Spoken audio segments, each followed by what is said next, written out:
gets into turn.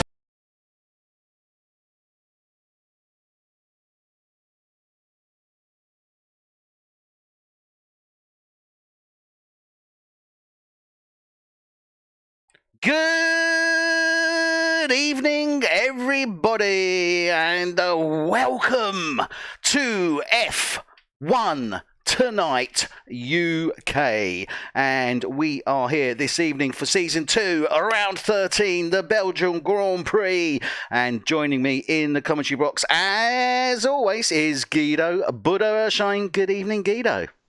Good evening. How are you this evening, sir? Fine, sir, and you? Yeah, good. Looking forward to this one. This is going to be something special tonight. It really is. Really looking forward to it. So let's run through the standings, the championship standings as they are. Well, unsurprisingly, still leading the way is Dylan Platt on 236 championship points. To see what a gap that is. Second place, Sean Street for McLaren, who's on 140. We'll come back to that in 1 second. But look how close Phil Harris is. This battle for second place between Phil Harris and Sean Street goes from week to week. It ebbs and it flows, and Phil Harris is currently on 137 championship points in third place. In fourth place is Callum White, stays there on 93 points. But up to 5 is Josh Diggles, up 2 with 63. In sixth place, Lee Pratt stays where he is, but down 1 in 7th place is Thomas Cook. He's down 2 from 5. In 8 is Chris Knight. He's up 3 from 11. So Alfa Romeo occupying 7 and 8 in the Drivers' Championship there. Very interesting indeed. In 9 is Ryan Leah for Haas. Down 1 from 8 from last week. And in 10 is Jake Sorrell, down 1 as well from 9 from last week for Racing Points. So that's the top 10 Drivers' Championship standings. The remaining 10 are Jack Wilson for Renault. He's down 1 to 11. Adrian Rich for Renault stays at 12. 13 is Ross Milburn. He's up 4 from 17 for Racing Point. 14 is Cameron Woodson, down 1 from 13. 15 is Ryan Doran, down 1 from 14 from last week for Haas. 16 is Tony Foster, stays where he is. 17 is Matt Goodyear for Mercedes. 18 is Richard Williams for Toro Rosso. 19 is Zach Dejean for Mercedes. And bringing up the rear is the new driver with us this evening, who is Lucas Clark. And he takes Jamie Good's place in Toro Rosso. So, new driver for Toro Rosso. And as I said, that's number 53, Lucas Clark. So let's look out for him. Guido, this championship, let's touch on the obvious first, okay? I mean, P1? 104 points ahead. Well, sorry, not 104. Yeah, no, 96. Sorry, I apologise. 96 points. 94 points ahead, rather. Say that again. God, I've got to get it right. I mean, nearly 100 points as it is anyway. That's over 3 race wins. I mean, is anybody going to be able to touch Dylan before the end of the season, Guido? We're on race 13. We've got 11 races remaining, including this one. To be fair, I hope so, that somebody will get closer and that maybe a DNF or whatever. It's not for Dylan as a driver, but it's for the championship. It would be great to see that. But I haven't seen how he drives. Last week he was without penalties. He really knows his stuff. So I don't think it's going to happen. I don't think it's going to happen. You don't think so? You what? You think he's going to stay there, or what are you thinking? I think he's going to stay in he's going to climb up even more, and I think he's going to go home with the cup with the big ears. Well, I don't know. Anything can happen, as I say. 11 races remaining, including this one. So, and Sean Street, Phil Harris. How close is it between them for second and third in the Drivers' Championship? They are battling it out every single week. Phil Harris jumps ahead, Sean Street jumps ahead, and it's a real tug of war going on there for that second and third, isn't there, Guido? Yeah, and we were a bit surprised last week with Callum White's. Was it Callum White who was jumping up and down because of the penalties? Yeah. He went from third to he finished fourth. He finished fourth. The one that was Josh Diggles, because Josh Diggles actually finished third, I think, at the end of the race, and then he dropped down, but that was due to penalty points. And Callum White moved up to fourth. So it was very tight there. Really, really was, and it was a great race, certainly. But let's look at that midfield, because it's still anybody's really between anybody's race. Fifth and 12th, really. Yeah. You can go to 11 if you want, but it's absolutely unbelievable stuff. Really is. I mean, so close in that midfield, always moving around. And we see, Chris Knight moved up 3, Ross Milburn moved up 4. We saw the previous week, Ryan Leah move up, Jake Sorrell move up 4 as well, and Ryan Leah. So there's some real movement going around in that midfield, isn't there? Yeah, there is. And let's not forget, we got a new rookie in here. Hey, maybe you're up for a big surprise there. Yeah, that's true. We don't know how he drives, so... That's true. I mean, he will be starting at the back, as is F1 Tonight rules, so he'll be starting at the back of the grid for his first race, but even so, it'll be interesting to see what happens. Okay, so let's flip now and have a look at the Constructors' Championship. Unsurprisingly, leading the way are Red Bull on 329. In second are Ferrari on 119. Third is McLaren on 166. Fourth is Alfa Romeo on 115, and new to fifth is Rocket Williams, up 1 from last week from 6. Down 1 to 6 is Renault on 92. 7 is Racing Point, up 1 from 8. Down 1 from last week, it's Haas to P in 8. With 83 points. 9 is Toro Rosso, and 10 is Mercedes. Obviously, that pretty much speaks for itself, and a reflection really of what we're seeing within the Drivers' Championship. So very tight, but Alfa Romeo in there, it can still very close. Certainly again in that midfield, you can see it in there between 4th and 7th, or 4th and 8th rather. So very tight still, irrespective. Let's have a look now at the track. This classic track of Spa-Francorchamps here in Stavelot in Belgium. The actual circuit length itself is an unbelievable 4.352 miles. Normally we're looking at around about 1.9 or thereabouts. This is a long track, isn't it, Guido? It is, and that's what you see in the laps. It's just 44 laps. Indeed, 44 as you say there. 3 sectors. Let's have a quick look at that first. So first sector, start-finish line. That hairpin right-hander right at the start, La Source, turn 1. Then you go downhill into Radion Eau Rouge, turns 2 and 3, the long chicane. Uphill then into turn 4, Eau Rouge. Then you sort of a little bit of a dogleg right onto that Kemmel straight, and that's the longest straight of the race. Some real speed to be built up there. That's in sector 1. Sector 2, you go into Lecum, 5, 6, 7, drop downhill to Brussels. Got to be careful around there, especially on the exit. And then you got the hard left, turn 9. Then you go into that long, almost horseshoe turn of, as you go into 10 and turn 11, Pouhon. Come out of that into the right left of Campus. Then you drop down to the hard right as you drop downhill, hard right of Stavelot. Then you start the third and final sector. Takes you around turn 15, Coupe Paul Lafrère. Then you go into 16, Bonchimont.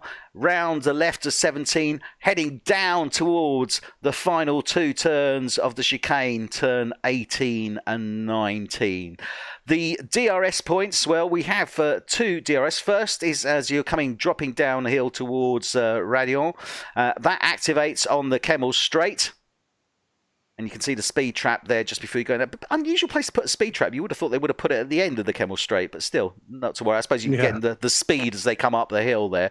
And then the second DRS detection point is just as you're approaching the chicane into turn 18. That activates on the exit of turn 19, going down to turn 1, La Source. This has got to be the track with the greatest elevation changes of any track of the season, Guido. I think it's the most known corner in all of F1, and that's Eau Rouge. And that's where, unfortunately, I just had his name, Anton Hubert. Yeah, last crashed year. on the F2. Yeah, indeed. And it's a wicked track. It goes up so high, and it's basically La Source flat out from La Source on to Welkom. And I mean, the thing is, there's nowhere really you can relax on this track because you've got to be attentive. I mean, probably the easiest part of the track is obviously the Kemmel Straight. And, maybe I would say probably as well, Coupe pour Frère and Blanchiment as you're coming round there. Those are probably the only two areas that you can, take a bit of a sigh, take a bit of air in, because the rest of it is full on, isn't it? Yeah, but you're going to get a scare if you go into Coupe pour Frère, because you go into corner 15. And if you don't get the exit, you hit the toilet house on the left side. Yeah. Yeah, and you get a scare there, and after that you can relax a little bit because it's not a tight bend, it's a flat bend. Yeah, no, but the Camel Straight is basically where you can get a drink and hold the wheel with one hand. That's probably about it, really. Yeah, that's the only one, really. So, an amazing track. What we're going to do now is we're going to have a quick look actually at a fast lap. From one of the drivers, and let's go straight into that. So this is one of the Renault drivers doing their hot lap here, and we'll talk you around. So coming down into the chicane, round 19 onto that straight. Then you see the DRS line. DRS is then activated, coming down now towards La Source. This is that hard right drop downhill. Hit the curve there, nicely done, good exit. Now you're coming down the hill towards Avion. DRS activation or detection is there. Left, right, then Eau Rouge. This is the tricky one there, nicely taken, good high speed into the little dog leg there, taking onto the Kemmel Straight. Now coming down to Welkom, 5, 6, 7. Drop downhill now as you're coming towards Brussels. Watch here as you go round and lay down the power on the exit. Then the left, turn 9. Getting yourself ready, building up speed as you're coming down in towards turn 10, 11 Pouhon. Watch your right hand side there, bring it in tight, go wide. Coming now towards turn 12, right. Left, 13 Campus. Dropping downhill now towards the hard right Stavelot. Nicely done there. Accelerate out. Get into Paul, Lefrère, accelerate all the way round there. Nice into Blanchiment now. Then you've got that little left, sorry, after Blanchiment coming down towards the chicane. And into 18, 19, and then on to the straight there. That was a nice little go there, wasn't it, Guido? It was, yeah. Nice turn. Okay, Guido, so if you could just run through the back starters, disqualifications and penalties while I get the feed up, please. Yes, we have 3 back starts. That's Josh Diggles, Matt Goodyear and Lee Pratt. They have a back start for not uploading their clips. And Mr. Adrian Stats-Rich has a warning because he has a short clip. Oh dear. That's basically the explanation. Naughty Adrian there, indeed. So we are now, as it happens, with Adrian as we join him on the track. So Adrian Rich in the Renault.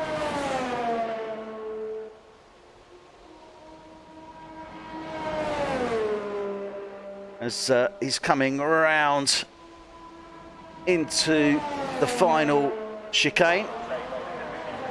Q1, 2 minutes remaining. Obviously, Matt Goodyear, the new driver, as we see there, of Lucas Clark, Josh Diggles and Lee Pratt.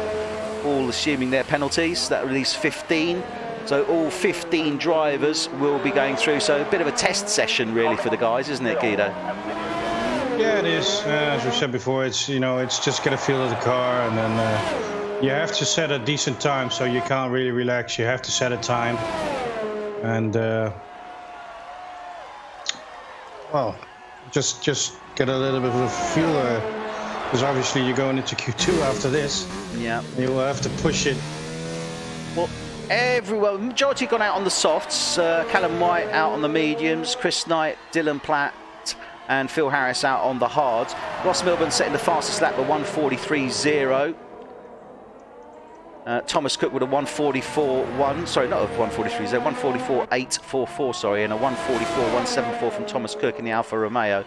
Sean Street set a 1:44.216. So I would say we're going to be looking, hopefully in Q3, for around about the 1:43s, maybe even hit a 1:42. Adrian Rich we are on board with now as he's coming down towards Stavelot, turn 14. He's invalidated this lap. Let's see who else we've got there. Richard Williams in the Toro Rosso. He's just coming around Coupe into Blanchimont now. Down towards the chicane. He's done a 1:47.4 on those medium compound. Sorry, no, he's on the hard, isn't he? Yeah, he's on the hard compound tyre. Yeah.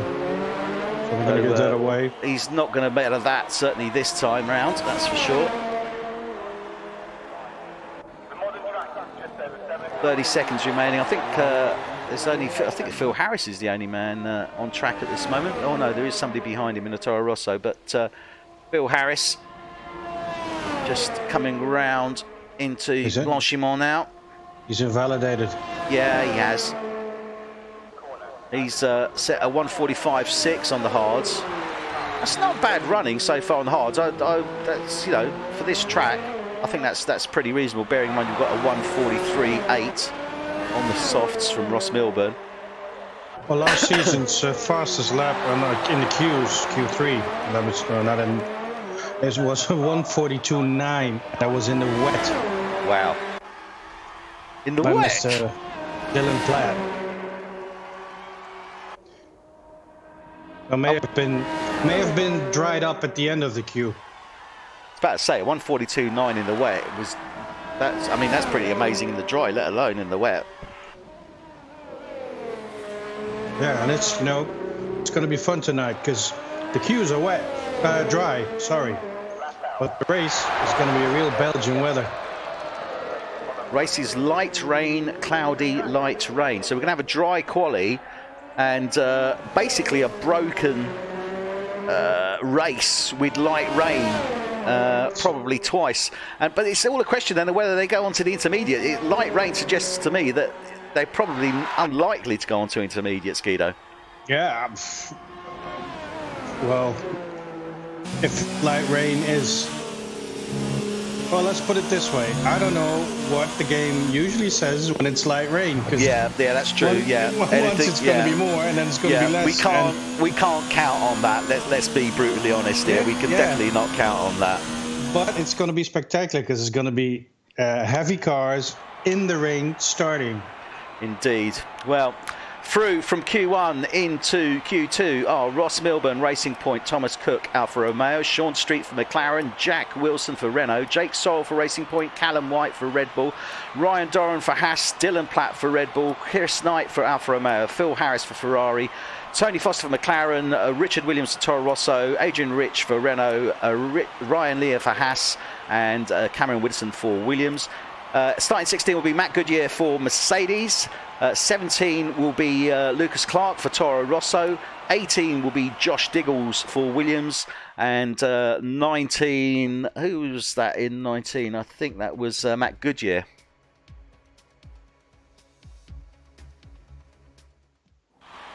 So let's have a look at what we're going to be here looking at. Most of the drivers, interestingly, they're all opting for the softs initially. So nobody coming out as yet. Obviously, from the 15 we have here, we will be eliminating the 5 slowest drivers. So that'll be P11 to P15 will be dropped. And then the remaining 10 will go through to the final Q3 session to assess who will actually take the pole. And it looks like Alfa Romeo there is the first man out there, Chris Knight. So Chris Knight getting out ahead, I think, of Phil Harris it was. Yep, yeah. Chris Knight coming out of the pits now.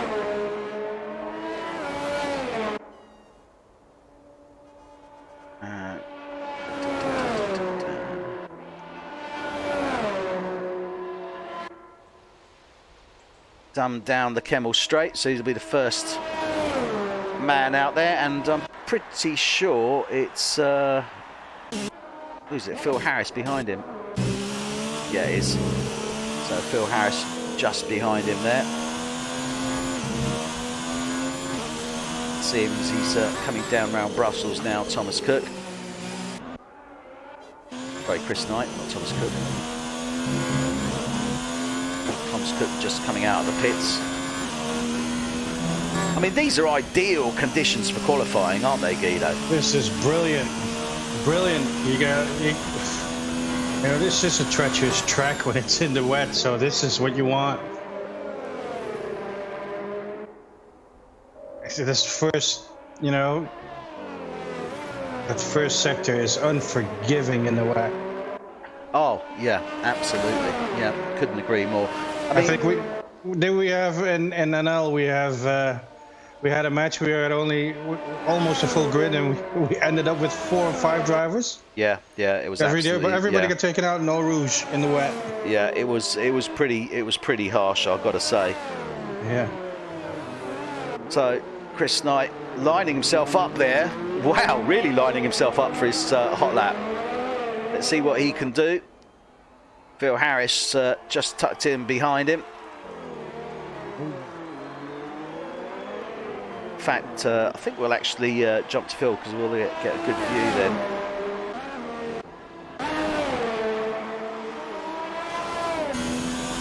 So Phil Harris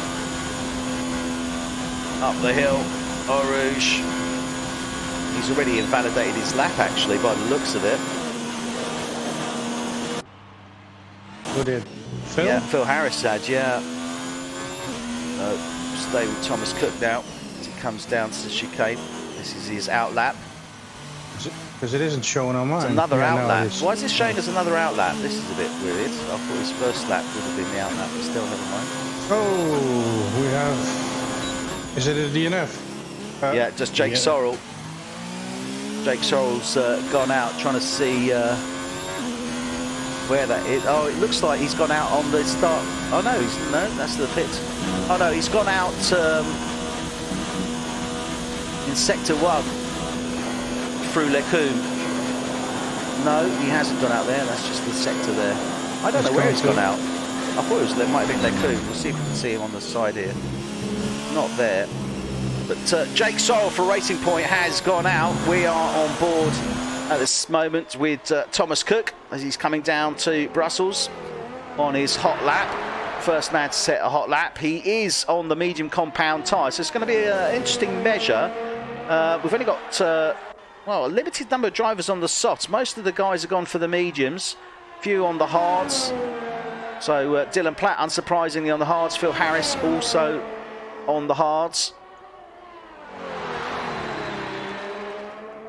Callum White said a 143.4. He has indeed. So 143.4 on the softs from Callum White, a 144.8 from Dylan Platt on the hards. That's pretty good going. Chris Knight sets a 145.8 on the hards. So a full second slower than Dylan Platt on the same tyre. Looks like Williams driver coming onto the track there, letting Thomas Cook through. Yeah, Phil's going to set another one. This is going to be a good time here from Thomas Cook. He's just coming through the DRS now. And it's a 144.0. Puts him in P2 for this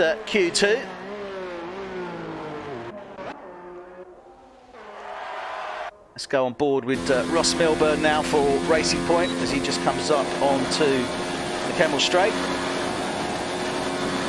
Powering down towards Lechum.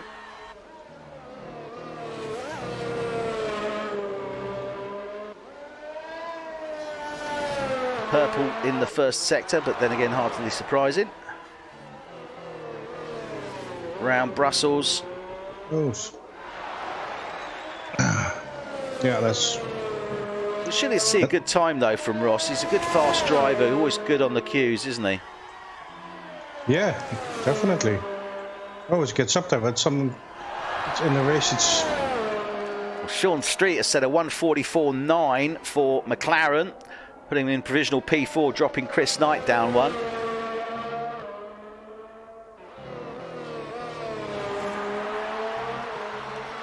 Nobody's still getting too close to Dylan on those hards though, time-wise.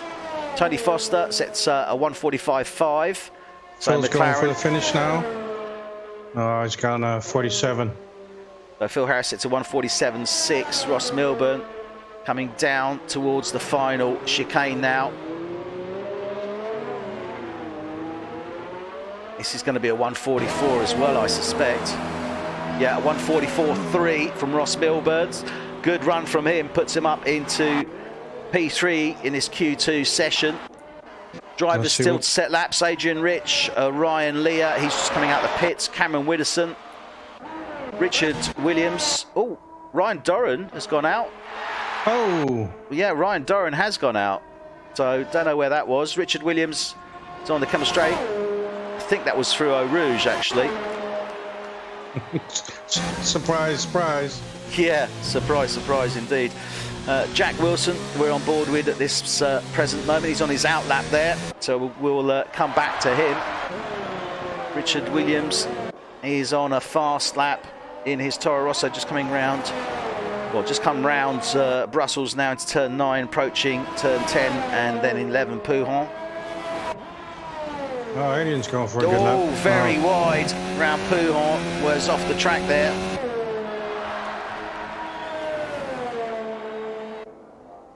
Into Campus, dropping down now towards Stavelot. Coming out of Sector 2 into that Sector 3 as he comes round Paul Frey. Nice, good. I love that Paul Frey turn. I've got to say, and Blanchimont as well. Two of my favourite corners on this track because they're probably the easiest. You got to drive a bit more, mate. Yeah, I know. Really? I haven't driven for ages. That's terrible. Richard Williams coming through 18-19 now. It's not going to be a fast time, 1:46. Hopefully he'll stay in the top, just stays in that top 10. So he has set a 1:46, 1:46.8. Phil Harris is now on a hot lap on those hard compound tyres. Hopefully he's, what do you think? Do you think he's got a bit of heat into those now, Guido? Yeah, probably. That's why it takes a little bit longer. Let's see what his sector time is here.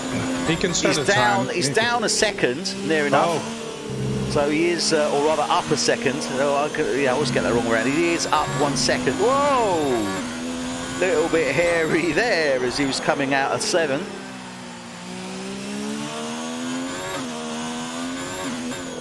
Oh, I think he's sacrificed this. I don't think this is going to be a fast lap. I think he's blown it already, Guido. Yeah, I just got tipped off.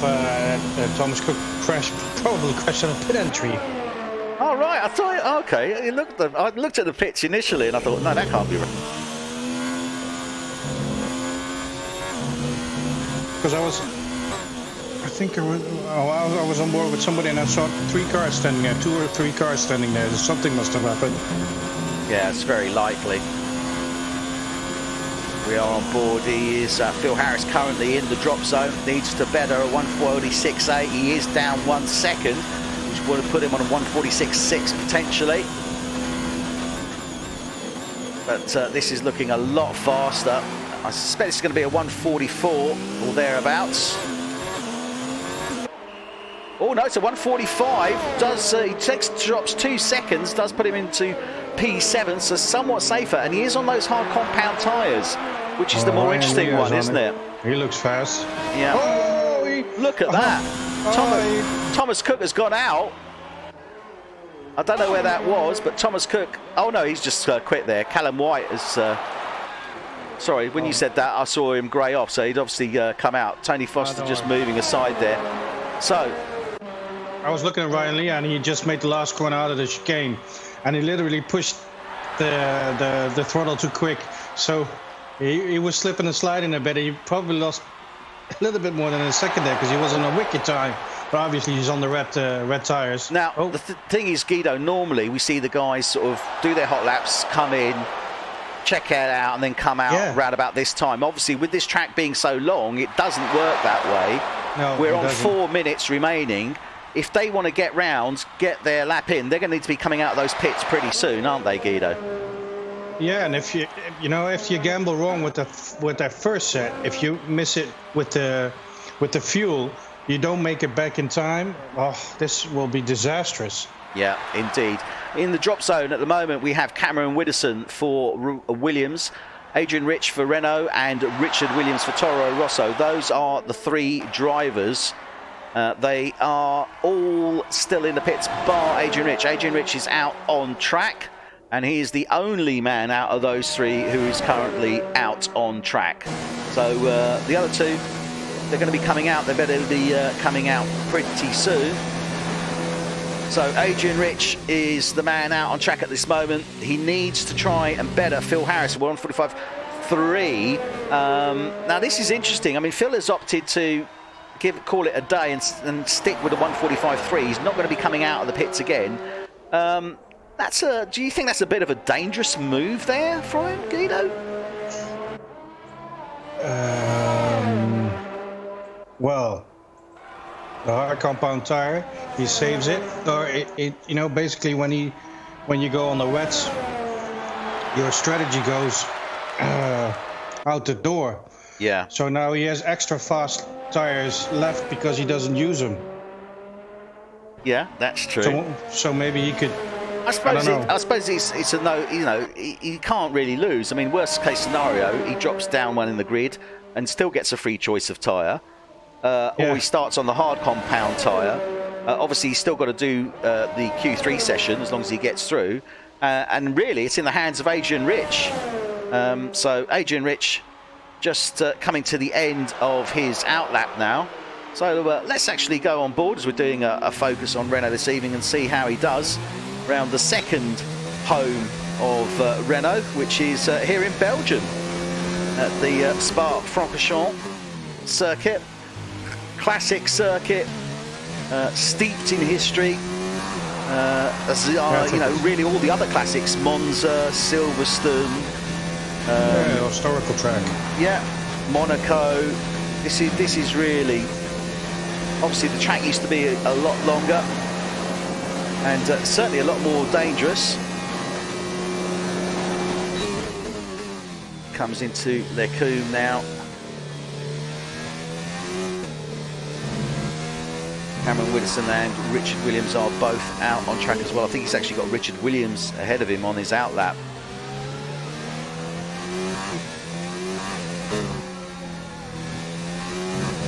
Or is that? No, that's Cameron Widdowson actually. It's Cameron Widdowson ahead of him in the Rocket Williams. That was an outlap. Yeah, he's on his outlap. He's going to have to move over. Oh. And this is not the place where you want to come across him, especially as he's going to be coming out of campus and down towards Stavelot. Oh no! Cameron Woodson moves over. Fortunately, gives him enough space. He starts coming round Paul Frey. Should have dove to the left. Into Blanchimont now. This isn't looking too bad a run actually from the Renault driver, I've got to say. This is going to be a 143.44, Guido. 44? Yeah. 44.5 puts him into that P5 position and does drop Phil Harris into the drop zone. I'm wondering, Phil Harris does like to start from the back. Do you think there's a little bit of tactics going on there, Guido? I'll take P10, but if I lose it, I've lost it fair and square. Yeah. I wonder. So Adrian Rich takes that P5. He was on the soft compound tyres. Cameron Widdowson. Richard Williams goes P9, so that now puts Ryan Lear in the drop. Cameron Widdowson will be starting in P13. It's already given him the checkered flag. I don't know why it's given him the checkered flag. Oh, it's because he's all right. Up. Yeah, no, it's not. It's because he's basically invalidated a lap. So we will see Chris Knight actually in the drop zone. No, he's come across. So he's done a 1:44.2. He has saved himself. Adrian Rich still out on track. Dylan Platt is out on track as well. Okay, so Dylan's out on track as well. And this is looking supremely fast. Yeah. This is looking really fast. Is he still on those? No, he's on the mediums now. 1:43.7, and that's on the medium. So Dylan will be starting on the mediums. Thomas Cook as well. Chris Knight, he's just coming through now. So all the drivers did indeed come out and give it one last run, right on the knockings. Chris Knight. Yeah, who's he got behind him? Sean Street. No, he hasn't. He's got no one behind him. Looks like one of the Red Bulls. So, Sean Street still on a fast lap. Oh, Sean Street is still on the fast lap. No, he's not. He's not. Oh, no, he's not. Yeah, he is. It looked like it. No, he's not.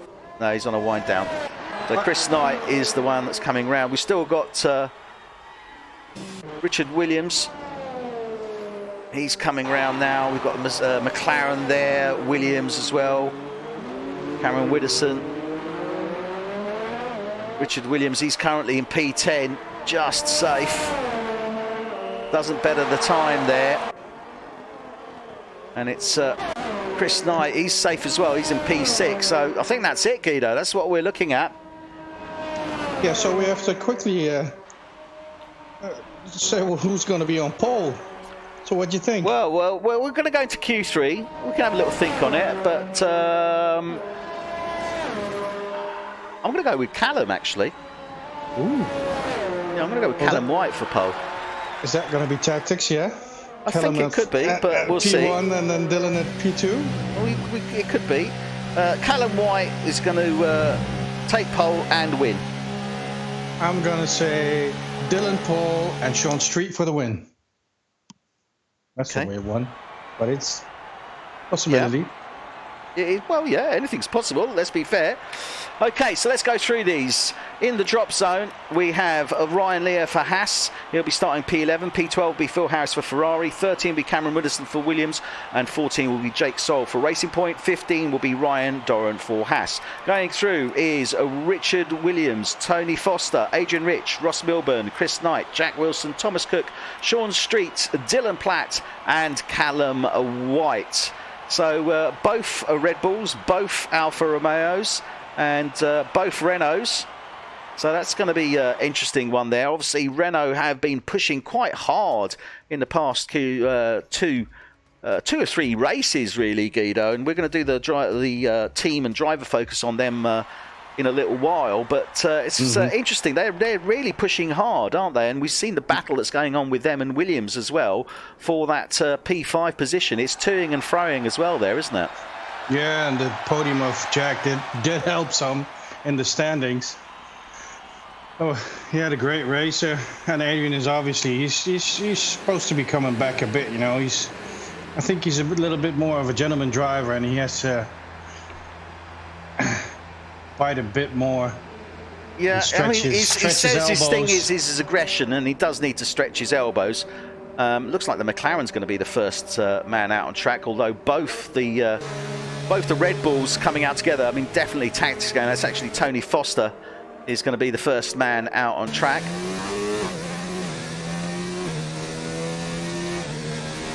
Well, Terry Card thinks we're going to have 3 safety cars and 2 VSCs.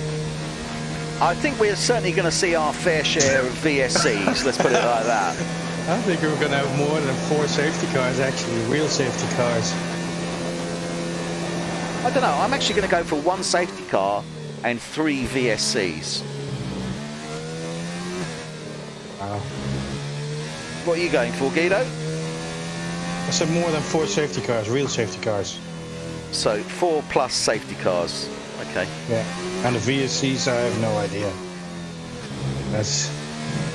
It always tends to be a bit more in the beginning of the race, more safety cars, and in the ending, a little bit more VSCs. Or it's just in my mind, could be, but I got a feeling. I got a feeling that tonight is the night. Let's not start a career in that. Oh, we are on board with Tony Foster, first man out on track. Tony, seasoned veteran for F1 Tonight UK. Not been having the season I think he would have liked to have. Had a really good, strong season last year. Not been quite able to match that. But a very, very competent driver. But, you know, we see it with all the drivers, all the greats. You know, they have their on and off seasons, don't they, Guido? Yeah. They have their momentums, as we said before. Some tracks you love, some tracks you hate, and well, I mean, certainly Tony's put in some amazing races, and I think that this circuit is one that will suit his style, I would say, actually. Nicely done there through Eau Rouge.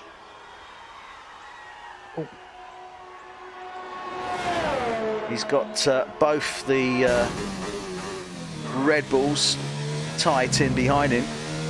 Oh no, it's not Red Bull, sorry, it's is it both Red Bulls? Yeah, it is both Red Bulls. Yeah, it is. So both Red Bulls are tight in behind him. This is his makes contact out of turn 9. Hits the wall and he's taken off the end plate on his front right. That has really affected him there. So as he was coming out of Brussels and then into turn 9, went a little bit too deep and took out the end plate on his front right. Dylan Platt now assumes that position.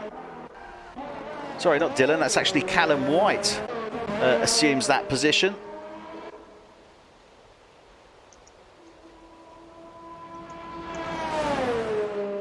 So Callum White coming round now. Let's see what he can do. This is looking very strong indeed. This has got to be a 143, surely. A 143.4 from Callum White. Dylan Platt sets a 144.3. Adrian Rich sets a 144.2. And his teammate Jack Wilson sets a 144.3. Guido, this is really interesting. Obviously, we've seen the Red Bull guys come through. 143.4 from Callum White and a 144.3 from Dylan Platt. Then we've got Adrian Rich and Jack Wilson there with the Renaults. Chris Knight has just jumped in now and he's put in a 143.6. But the Renaults are looking quite strong on the opening of this queue, aren't they, Guido? Yeah, they might have some tactics going there, don't they? Are they? Did they give each other a tow? I don't know. I think there might be the possibility because they were very close. So I mean, I think there may be team cooperation going on there. But if that's the case, that's even stronger because obviously this is one of those tracks where if you can get a tow down the Kemmel Straight, that's going to make a hell of a difference. It is. So we could well have seen them working in unison there. But Chris Knight has set 143.6, but Thomas Cook, his teammate, he's set a 143.3. So this is looking very interesting indeed. And it's interesting to see the pairings coming in there as well. Obviously the McLaren pair, the Alfa Romeo pair, and Renault. That's actually 4 teams and Red Bull there. Sean Street for McLaren set a 143.7. Richard Williams, he's set a 145.9. Dylan Platt into the pits. Ross Milburn is out on track at this moment. Hasn't set a time as yet. Coming into the chicane now. And he's into the pits. No, that wasn't a good time. He was on 147 before he even came into there. So he's coming into the pits. Tony Foster now on another outlap. Okay, so first round there. And it goes to Thomas Cook. I think Dylan got a little bit wrong-footed. Callum White as well. I think it was mainly to do with Tony Foster that was ahead of them, obviously, when he had that contact out of turn 9. It clearly affected their run as well. That being said, how much faster can they go? 143.4, 143.3 from Thomas Cook, who's just coming into the pits. Do you think we're going to see a high 142 tonight, Guido? Yeah, if you get a tow, you will. If Callum White's going to give a tow to Dylan now, which they probably could, if, I don't know what the tactics are on that, but give your teammate a tow here, and you, as a team, you go up on the standings. So yeah, and you will definitely, if somebody gets a tow in there, and at least the guys with the 143s could go to the 142s high. It's going to be interesting to see what happens. The guys will be coming out in about the next minute and a half, I suspect. Tony Foster just starting a hot lap. Stay with him. Only man on track at this moment, although I've just seen the Toro Rosso of Richard Williams coming out onto track. So actually let's switch to him. And Richard Williams, rookie driver, he's got a new rookie with him this evening, new teammate Lucas Clark. But a very, very competent driver though, isn't he? He's been in the points. He's had a bit of misfortune. He's also made some, errors as well, obviously. But the first season, it's not bad going so far, is it? No, and I think it's as soon as you get into this league, drive 100%, which not a lot of leagues do. Yeah, that's very true. With all the assists, well, a lot of the drivers here drive with the assists off. But what I meant to say was with simulated damage on. Yeah. It's something else. It takes strict race conditions as well. Yeah, it's strict. Yeah, and it just takes a toll on your concentration. I mean, for those of you that may not appreciate what we're talking about here, you have different settings, different levels, as in most games. So you have easy, medium, and hard, if you like. Well, you can be very confident that the drivers here for F1 Tonight UK are on the hardest setting. Most do not run with any assists whatsoever. The majority run in cockpit and without a racing line as well. So they're going for the total authenticity there. Which is very interesting and obviously very, very challenging. It adds a different dimension to the game. So when we're talking about strict conditions, we're talking about corner cutting. So strict conditions apply the same as they would in a normal FIA race, and 100%. And the other thing to say as well is that all the cars are equal. So that different teams, obviously, still looking the same as the 2019 real-world cars, but all the cars are equal. No car is necessarily faster or better than another, which is another point. Yeah, engine-wise, yeah. Obviously, it's all a question of how you do or manage your settings as well. Obviously, comes into play on that. Well, I was watching the F1 live broadcast on the Dutch TV this afternoon, and they talked about the width of the car and the chassis. The chassis is different as it is in the real world. The chassis on this is also different, so reacts different. Yeah. So the engine is the same, but the chassis is modelled on the real-world cars, basically, is what we're saying. Yeah.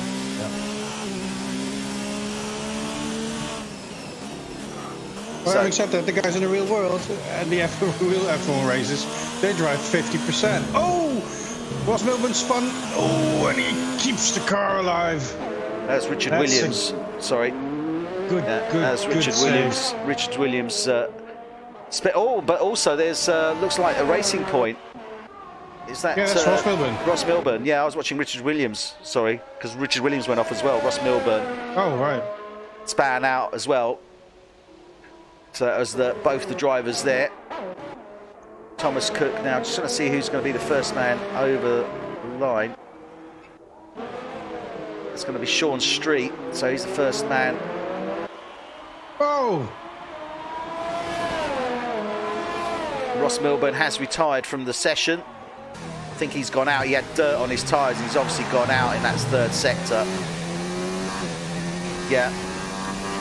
Yeah, he's gone out at the chicane out of 19. So Ross Milburn goes out there.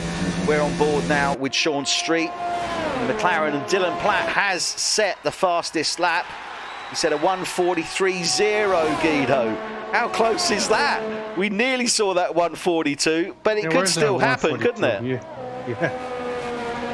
So Dylan Platt sets a 1:43.002. He's going to be kicking himself that he didn't get into the 1:42s. We are on board with Sean Street as he's coming round turn 10. His teammate took out his front right wing there a few laps ago, if you recall. Comes down into turn 10, 11 Pouhon. He's taking it very easy. I don't think he's not. It doesn't look like he's pushing it. So Callum White does a 1:43.069. So he takes that to P2. Thomas Cook with a 1:43.3. Chris Knight 1:43.6. Sean Street has got a 1:43.7. Although I suspect he's going to better that. Adrian Rich crosses the line with a 1:44.2. Tony Foster 1:44.3. Jack Wilson still has time available to him. Oh no, and Sean's gone for that. Sean's into the pits. Chris Knight coming round now. Down towards the chicane. This is looking very, very fast indeed here from Chris Knight, gotta say. Oh, 1:43.08! How close is that? That is wicked. That is a fantastic one. 1:43.2 from his teammate. That is absolutely phenomenal. So Alfa Romeo really pulled it out of the bag there, gotta say. Fantastic run there. Thomas Cook takes P4, so it'll be an Alfa Romeo lockout for row 2, but a Red Bull lockout for row 1, Guido. Yeah. Absolutely wicked. Amazing. Absolutely wicked. That is really, really amazing. So front row lockout for Red Bull for the start of this Belgium Grand Prix. 1-0 so far to you, Guido. You got the pole, so Dylan Platt in pole. Alongside in P2 will be his teammate Callum White. Then we have Chris Knight for Alfa Romeo in P3. Alongside him will be his teammate Thomas Cook. Sean Street for McLaren is 5. Row 3, P6 will be Jack Wilson for Renault. Row 4, Adrian Rich for Renault. Alongside him will be Tony Foster for McLaren in 8. Row 5 will be Richard Wilson for Toro Rosso. And Ross Milburn for a Racing Point. There'll be row 5, P9 and 10. So, what a great run there. Nearly saw the 1:42s, didn't we, Guido? Nearly. But nearly. I would expect expected them to do that. Yeah. You know, get a little bit of easy the first run, take it a little bit easy, and then the second one really just push it all out. But So we're just about now to go into a little recess, give the drivers an opportunity to take a pit stop of their own, so to speak, get themselves psyched up for the start of this race. 44 laps is the race distance, and as you can see there, we have got rain, and I don't know about you, Guido, but that looks like intermediate weather to me. Intermediate, yeah. That definitely looks like intermediate weather. Okay, so let's have a quick look at the profiles for these guys then. So we'll start off with Adrian Rich for Renault. Our Adrian Stats Rich 32 Grand Prix so far, 32 attended, 100% attendance. Oh, there you go. He's not had a podium in those 32 races, but he has finished fourth twice. So in the points, 40 points this time last season. Currently with 68 points. Bit of a difference there, isn't there, Guido? Half as much again. So Adrian Statsrich currently P12 in the Drivers' Championship. So, great run for him. 40 podiums, 40 points this season, 2 Driver of the Days. His 3 best results have all come at street circuits. Current form, DSQ 6, 9th, 10 points. Season 1 final position. Sorry, that was his season 1 final position. He was 10th. He was on 40 points. This season is where he is at this moment in time in that P12 position. Obviously, we know Adrian. He got Driver of the Day in Monaco, didn't he? Pretty sure he did, yeah. So he has had 2 Driver of the Days there, that we see there. A very competent driver, certainly. We know his technical ability because he is Mr. Stats Rich, obviously. So he does a lot of practice runs, really gets to learn the track. And I guess really his Achilles heel, other than when he obviously gets cramp, is really that aggression, isn't it, Guido? He needs to build up that aggression somehow, doesn't he? Well, I don't think it depends on attacking wise or defensive wise, because I think he's defensive. He's got his elbows out, but as soon as he tries to look for an opening, he might wants to hold back a bit. But he's such a great driver; he can easily go for those gaps and just Yeah, I think he should be a little bit higher up on the ranking for that, but it's something he has to work on. I guess it's ultimately he's looking to. How can I put it? It's all a question of confidence, isn't it?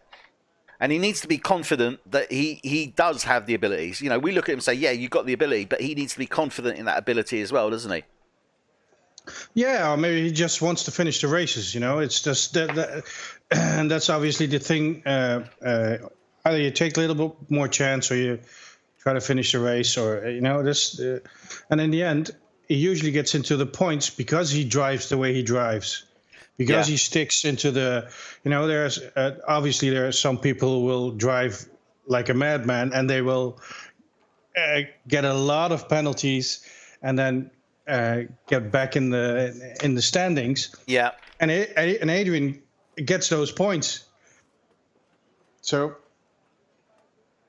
Yeah, that is very true. I mean, as I say, he's certainly more than a competent driver, but he just needs to build that through. Let's have a look now at his teammate. Jack Wilson. They do look the same. That is a bit weird, isn't it? Obviously, the avatars somewhat different, but never mind. Jack Wilson, 25 Grand Prix out of 28, 87% attendance, 2 podiums. Best finish was second, 52 points this season, currently 11th in the championship. 2 Driver of the Days. Current form is 7th, 2nd, and 8th, 28 points. Season 1 final position was 14th. He joined us quite late in season 1, though, didn't he? To be fair. But again, though, Guido, I mean, a competent driver, isn't he? Yeah, well, the thing is that, he's got his podium, was it 2 races ago? Yeah. Yeah, and that really it didn't surprise me, not as much, but it's just, it just came like, hey, here I am. Yeah. This is what I do. And that caught me a bit. And I think it was right, because it shows the way he drives. It shows where he goes on the standings, and he's a really good driver. Yeah, and that's this pairing. They've come alive now in the second half of this season, haven't they, Guido? This Renault pair. They've really come alive now, haven't they? They've upped their game. Yeah, they were really looking for something in the first half, and now it's. Their timings are a bit together. I don't know, just a little bit of synergy, if you will. Indeed, like that's that a wonderful word. That is a wonderful word. Yeah. They are definitely gelling as a team, and in so doing, it's obviously reflecting in their racing as well. Because they have undoubtedly upped the game. Currently, obviously, as we know, Renault are 6th in the constructors. The drivers are sitting in 11th and 12th, respectively. They've got some tough competition ahead of them, but I mean, I don't expect them to be finishing this season, let's put it like that, lower than where they are at the moment. No, I don't think so. I have to agree with you on that. Yeah. So, I mean, from that point of view, we are, I think, expecting good things from them. I don't think we're going to see them in the top 3. No. But I think we could potentially see them maybe fighting out for P4 in the constructors. Yeah, that could be a possibility. As you, I don't think, I think they're just too far off for P3, P4, sorry, P2. Jeez. Yeah, I mean, well, I don't know. 115 points is currently P4 Alfa Romeo. Renault are currently on 92. So, I mean, it's not insurmountable, is it? No, it's not. It's not. Having said that, did you know what's going to be happening in the real world? Renault. We're talking about Renault. Yeah, that is true. What do you think is going to be happening there? Is it going to be who's going to be driving there? It's going to be interesting. Let's put it like that. Okay, so the guys are out on track, and we'll be going through the drivers. And as long as I can get this back up, there we go. Okay, so Dylan Platt for Red Bull leads the way. In P2 is his teammate Callum White. P3 is Chris Knight for Alfa Romeo. His teammate is... his teammate isn't on the line. His teammate hasn't started, so Thomas Cook is out. Thomas Cook is out. He's lost connection. Sean Street will be taking that P4 position, but we'll go with the positions they are, so he's P5. Jack Wilson for Renault is in P6. P7 is Adrian Rich. He's still on the start line, interestingly enough, though he may be having issues as well. Tony Foster is 8. And Richard Williams for Toro Rosso is 9. Ross Milburn for Racing Point is 10. Ryan Lear for Haas, also on the grid, he's 11. Phil Harris also on the grid for Ferrari, he is in P12. Cameron Widdowson for Rocket Williams, he's in 13. Jake Sorrell for Racing Point is in 14. In 15, we have Ryan Doran for Haas. 16 is Matt Goodyear for Mercedes. 17 is Lucas Clark for Toro Rosso, the rookie driver. And starting behind him is Lee Pratt for Ferrari, starting in 19. Okay, so obviously a bit of an issue there on the formation grid, Guido, by the looks of it. Yeah, there's some connection stuff going on. I'm just looking at what has been said. And,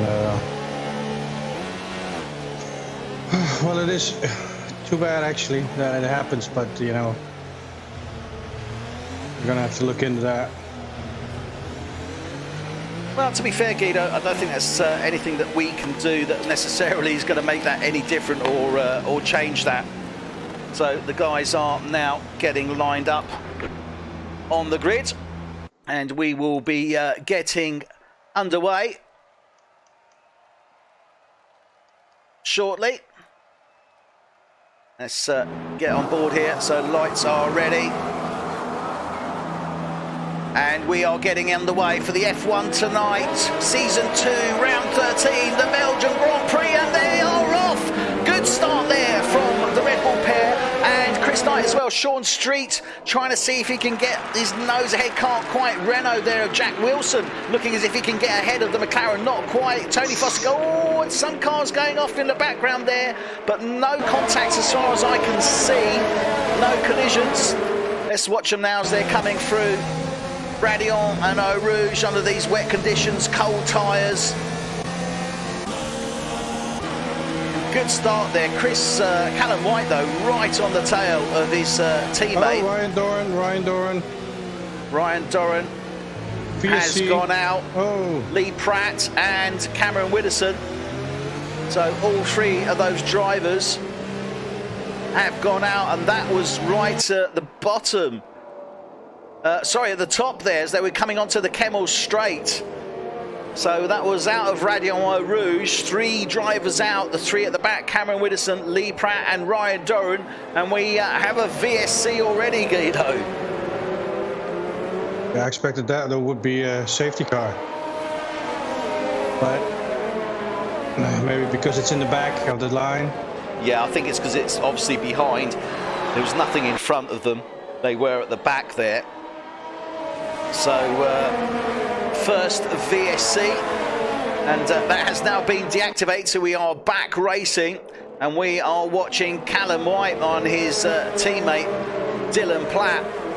Obviously, Guido, the guys all on the intermediates. We knew that it was going to be damp conditions. We didn't expect them to go on to the intermediates. They have started on the intermediates, and this is really going to mix things up because the rain will stop, it will ease, they will go on to hard compound tyres. The question is when and how and what they do now. But really tight here with Callum White right on the tail of his teammate. We have Chris Knight, he's currently in P3. P4 is Sean Street for McLaren. 5 is Jack Wilson for Renault. And right on his heels there is Adrian Rich for Renault in 6. Phil Harris has already moved 5 up the field, looking to make the move now on Adrian Rich. Gets alongside him. And it looks like he's going to see if he can get the run into La Source. Yep, gets ahead. And Phil Harris already starting to carve his way through the field here, Guido. Yeah, I say Richard Williams, sorry. Shoot, I can't get. But he's gone into the pits. Yeah. Jake Sorrell into the pits, Ross Milburn into the pits, Matt Goodyear into the pits. Yeah. Ross Milburn has to wait for Jake Sorrell there. Oh, and the new driver has retired already. Oh no, where'd he go? I don't know. That looks like on the pit exit, I think. I think it's on the pit exit.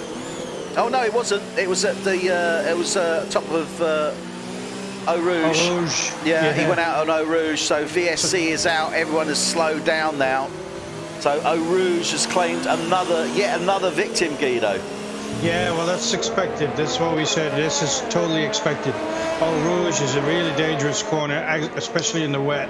And as you said in the beginning, those tires are not warmed up yet. The car is full of fuel, so it's a heavy car. And, well, you know, those things happen over there. I mean, obviously, it comes down to the racecraft here. And this is the thing, it's a learning curve, isn't it? As you said, all those elements all contribute to really drastically altering the general feel of the car, don't they? Yeah. Yeah, definitely. If you start in the beginning with a full car or a full fuel load, and if you're in the middle of the race when you have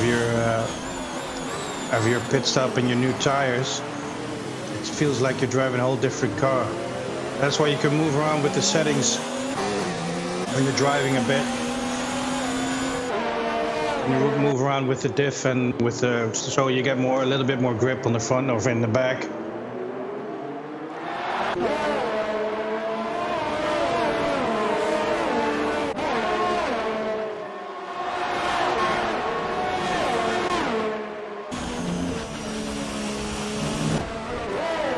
Oh! And he's driving.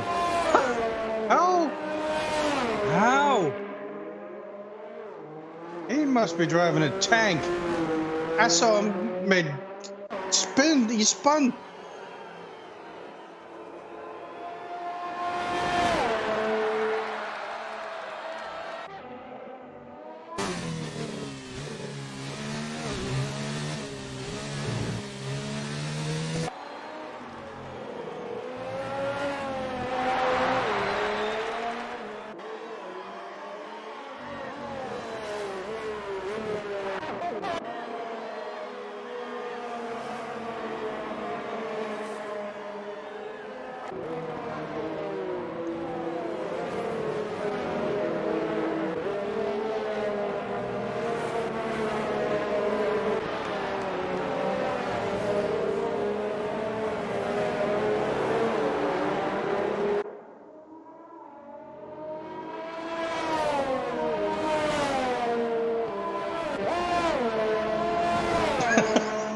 Sorry, I was actually muted there, but I was just saying, I mean, this is a fantastic run, absolutely unbelievable. But Callum White, he's very close into his teammate here, but Dylan is starting to pull away from him, isn't he? Yeah, he is. Dylan is on 1.4 seconds already. Wow. Well, we got 13 guys left in this race. Well, I was going to say, to be fair, I think that Jack Wilson, he's a very, very lucky man that he didn't actually go out completely. Oh, Callum White going a bit wide there. You can see the guys really pushing it through La Source. Sorry, through Radio Eau Rouge. So, up to Sean Street, as I said, Chris Knight still in tight behind him. Phil Harris now coming up close and personal on the back of that Alfa Romeo. Josh Dingle's got out. Oh, he's left the session. Haven't got him. Where is he? I haven't even got him here. Oh no, he's I was about to say he didn't start. He didn't start. So yeah. Yeah, I was just watching the guys here, Guido, and Tony Foster, he's up into P7. Ryan Lear, he's already up 3 to 8. Richard Williams stays where he is. Matt Goodyear is up 6 to 10. Jake Sorrell's up 3 to 11. And Jack Wilson, obviously a lucky man. He's now got a front wing, so somewhat different now. But Ross Milburn, he's just coming out of the pits as well. And he's coming out onto the mediums. Yes, now this is interesting because... oh, he's not going to make that. Let's go on board with That's him. not dry enough. That's not dry enough. He's going for it, though. No, he's skating. Adrian Rich is retired. Adrian Rich has gone out. And he's gone out, actually, as they were coming round Paul Frey. That's where he's gone out.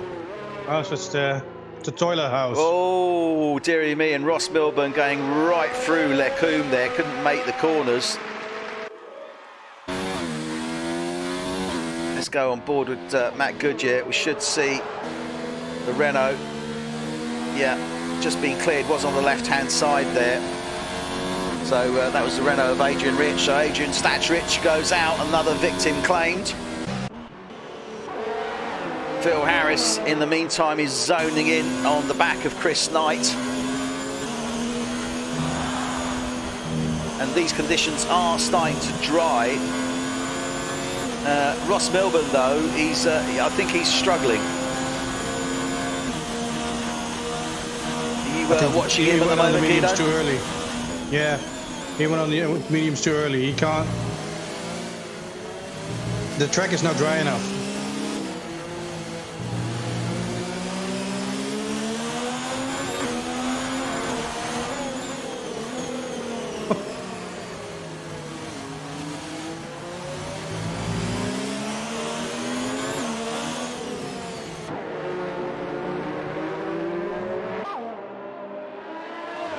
I think I have to say, Ross is being brave.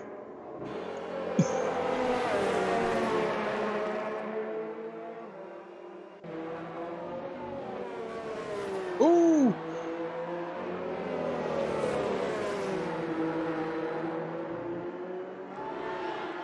Yeah, but the grip is not there yet for the mediums.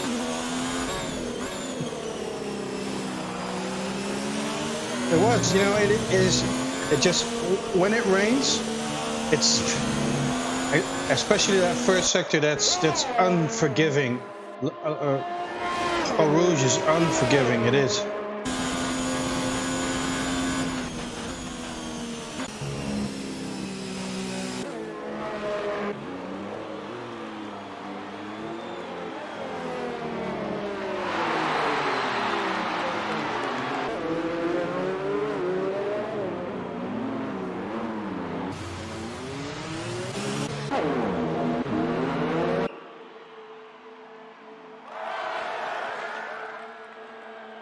I think Ross is going to have the heads up on this, because now he's got his tires all warmed up, and as soon as it dries a bit more, he's going to have the upper hand.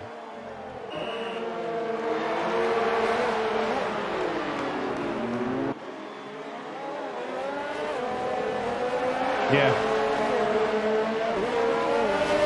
I saw that. Kellen White had to wait.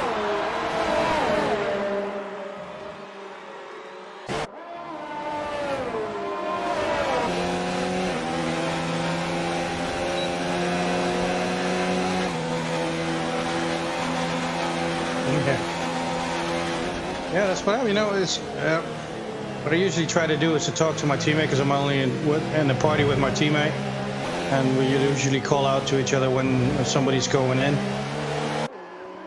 And well, it shows.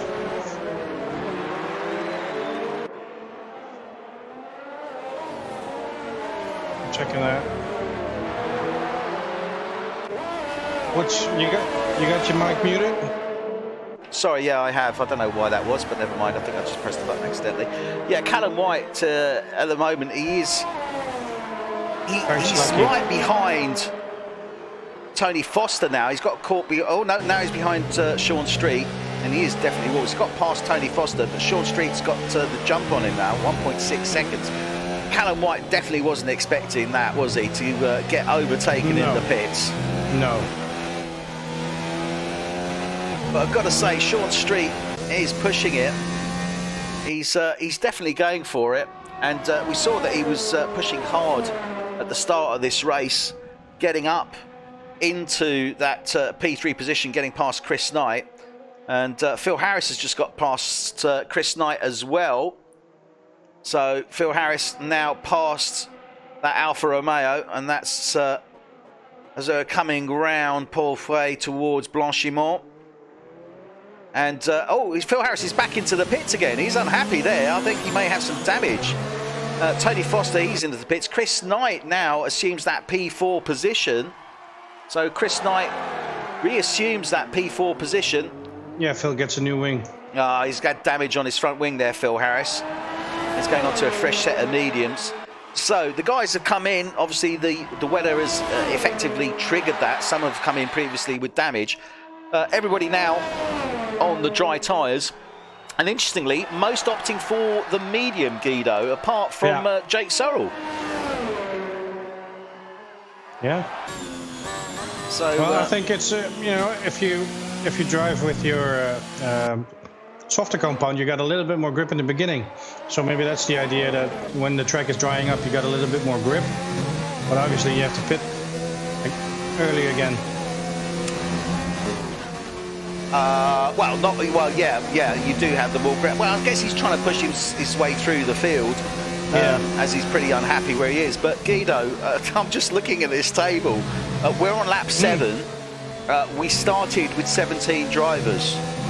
Listen, we're down to 10. I told you in the queues. There's Jake almost lost it. No, I told you in the queues. There's nothing strange about that. We've had it before.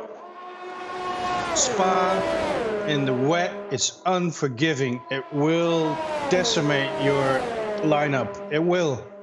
Yeah, that's very true. That is very true, and we have seen obviously a very clear reflection of that already.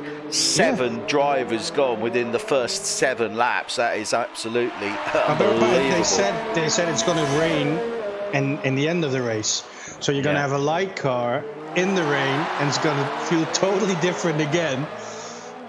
So you gotta You're going to get 50% or 50% in the end? Yeah, it's really going to mix it up, I've got to say, especially if you say we have a wet close to this race. It's definitely going to mix it up. Sean Street had closed in on the back of the Red Bull of Callum White, but Callum has just opened up the valves now and streaked ahead, 1.7 seconds ahead, and that was just in the past lap or so. So showing good straight line speed, but his teammate Dylan Platt, who's currently in that P1 position, I mean, this man he just seems unbeatable somehow. He really does. I know it's early days yet, and we've seen quite a few drivers go out, but 7 seconds up on his teammate, and that's with wet laps coming into the pits. And actually, no, he's come into the pits, so yeah, okay, he had a bit of a gap there. If anything, I suppose Callum White's actually closed it down more than anything, but that's still an unbelievable gap, whichever way you look at it. It is. Well, we've seen it before. Just like that, we've seen that before. Yeah, that is when he gets free space in front of him, he's off. Yeah, and now is his opportunity, obviously, while the track is dry. Sean Street, as we said, obviously he's in that P3 position. Ryan Lear, though, for Haas, and again, Ryan Lear, bit of a dark horse, Mr. Lear. He seems to have come alive the past few races as well.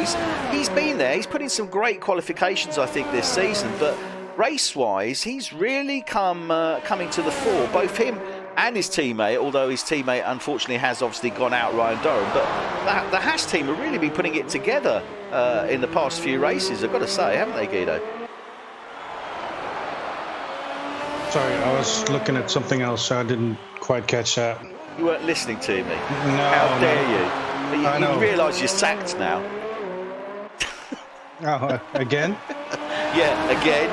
I was just saying, the Haas guys, they've really pulled it together the past few races, haven't they? Yeah. But obviously gets down to a little bit more rhythm, a little bit more, I'd just say experience. Yeah. And training during the week. Yeah, it makes all the difference, doesn't it? Yeah. I'm getting a lot of comments about somebody's asking about restarts of the race. And F1 tonight rules, we don't restart the race. No, and especially after that amount of laps as well. It's just the way it goes ultimately at the end of the day. It's weird. I understand that it might be frustrating at some, but it's it's a 100% race, and restarts. We consider it at 2 o'clock in the night doing restarts, and it's just. Well, I think people may be making comment to the actual start of the race, because we saw a number of the cars getting stuck on the grid, and indeed we unfortunately saw that Thomas Cook, who was in that P4 position, didn't assume his place. No, the simple answer is no, we don't do so. If one driver has a technical issue and drops out, or 2 drivers have a technical issue, especially right on this formation grid or the start grid, then there's nothing that can be done. We're not going to postpone a race on that basis. As you wouldn't get the FIA postponing an F1 race if suddenly all the electronics went on Leclerc's Ferrari or Hamilton's Mercedes. It's just tough luck, basically. Obviously, if you have a situation where a number of drivers disconnect, and that would have to be in excess of half the field disconnecting all of a sudden, then that is a different circumstance. And obviously we would look at a restart the same way that you would if the FIA had an incident on the first lap of a race and took out half the race. They would then look at a restart. So same basis effectively. Yeah, to be fair, we're not, we really want to look into connection issues and stuff. It tends to happen somehow, and we try to look into that, but the difficulty is we're with 20 guys, 22 and if you take us in mind, we're all connected to the same program there, and it just sometimes it just doesn't. It work can't happen the way it wants to work. Yeah, it cannot happen. So Ryan Lear for Haas, he's currently in that P4 position. You are watching F1 tonight, UK. We are here for Season 2, Round 13, the Belgium Grand Prix at this iconic Spa-Francorchamps track. And as I say, we're on board with Ryan Lear for Haas as he's just coming towards the end of Sector 2, about to go into Sector 3. Phil Harris in the Ferrari. He is currently in P4. In P6 is Tony Foster, and got to say, good, solid race so far. And I was saying earlier on, Guido, that this is a track that would suit Tony's race style. And okay, we've had half the field go out. Who cares? He's there. He's in the points, and he's in the midfield. I don't know who said that before, but if you want to finish first, you first have your finish. Yeah, absolutely. Yeah, absolutely. And he's definitely in there. So he's currently in that P6 position. P7 is Matt Goodyear for Mercedes, and this is panning out to not be too bad for him. He hasn't had a great season. Hasn't really come together, and Mercedes haven't really gelled, obviously, so far this season. New driver with Mercedes, Zach Dejean, not here with us this evening. They've been having a tough season, haven't they, Team Mercedes? Yeah, they have. And it's not very often you get to hear that either, by the way. No, but it's good. It's good to hear. And and they had a shift change in the middle of the season. Well, not in the middle, but Zach who came in. Yeah. So that stirred a bit the things up, because the new driver has to find his way a bit in this racing league, because it's obviously it's a big thing to drive it with all the rules and all the regulations and clips you have to, so it's and then you have to find your way with 100% racing, because not everybody who's racing here has done 100% racing before. Yeah, no, absolutely. But I mean, Matt is a very competent driver, but he just hasn't. Again, he's not had a great season. He did phenomenally well last season, but this season it just hasn't come together. So I'm hoping that maybe this will be the start of him coming afresh. We've seen it already with Callum White with Red Bull. He had a terrible, disastrous start to the season, but in the past 4 races he's really pulled it up. Really since Austria, and he's come together. So Matt Goodyear is now zoning in on the back of that McLaren of Tony Foster, currently picking up some really good pace. Only 3 tenths now off the back of him as they come into the chicane. Oh, and he's made contact. He's gone into the back of him and taken out his front right wing. Why? What happened there? I was on the screen of Tony Foster and I just saw him sliding, so... Yeah. Matt hit Tony, I think? Yeah, Matt definitely went into the back of him there. So, again, just not really spatial awareness there. A little bit out. He's had to come into the pits. Jake Sorrell is bringing up the rear in P9. He's just coming through the chicane now. Racing Point. Jake, he's had a bit of an up-down season. The Racing Point guys, although that said, I think they've had... It's been a bit up and down for them. They're currently sitting 7 in the Constructors' Championship, and Jake is actually P10. He's been up and down a bit. He fluctuates between tracks, but again, I think this is a track that is more likely to suit him, isn't it, Guido? Yeah. Sorry, I'm just typing a bit. So Jake Sorrell, he's currently in that P9 position. Everybody at this moment is in the points, and Jake Sorrell is now closing down on the back of Matt Goodyear, who we were just on board with as they're coming round Brussels. So can the Racing Point make the move on the Mercedes here on track? He's got a little bit of ground to catch up there, but I think he's going to close him down. Obviously Matt Goodyear aware that he's got that Racing Point starting to close on the back of him. I'm sure Jeff would have made him more than aware.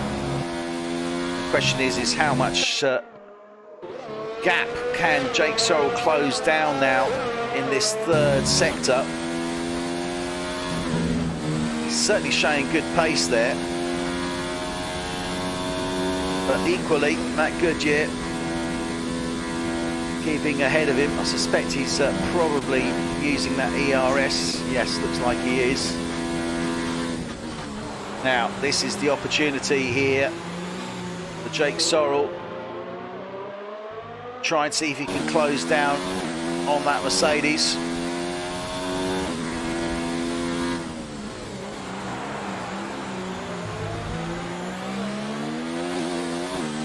And he's just not able to close that gap at the moment, is he, Guido?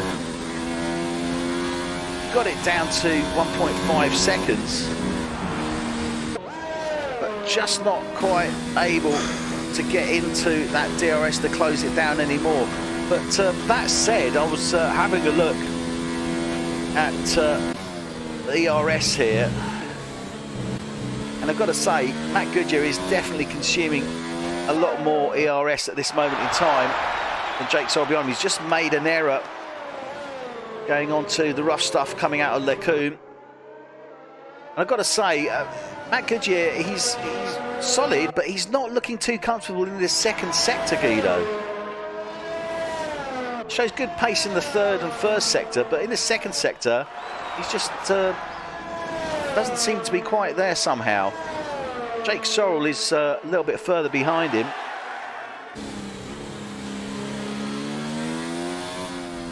Chris Knight as well now. He's starting to close in on the back of Tony Foster.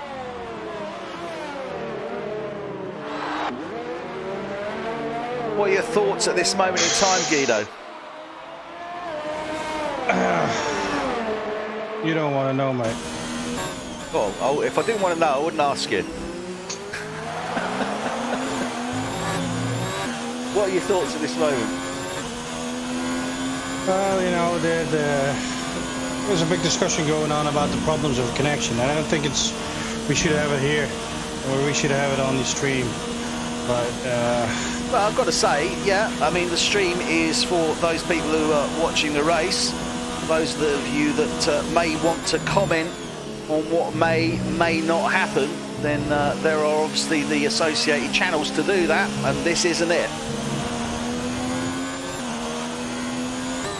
So I presume we're talking about drivers. Oh no, drivers and other people are having opinions, and that's well, that's fine. Good. Let's hear some of those opinions, fine. Guido. That's fine. Yeah, exactly. Let's hear those opinions, though. I thought you were on about drivers there, so apologies for that. But what are we hearing? What's in the chat? What's in the chat? About, I see about restarts and that it's you know, people just, and not everybody, but.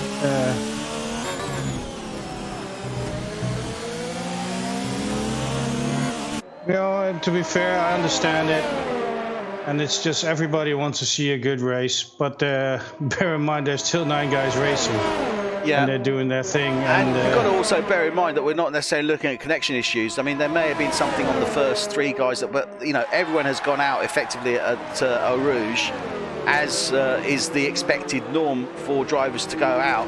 And as we say that, Chris Knight is just about to zone in. He's right on the tail of Tony Foster, trying to see if he could make the move out of 19. Couldn't quite get close enough. He's right on his tail here out of La Source. This is going to prove interesting because Foster is going to be totally aware that he's got that Alfa Romeo right on his tail, and the focus here has got to be pin sharp. Got to say, good move there for Eau Rouge, but equally Chris Knight really picking up speed there. Tony Foster trying to see if he could break that toe, but Chris Knight gets ahead of him easily there, and that Alfa Romeo is really moving it, isn't it, Guido? Yeah, you could be defending that in the end. Oh, Matt Goodyear just retired. Yeah. Eau Rouge, top of Eau Rouge. Yeah, top of Eau Rouge again.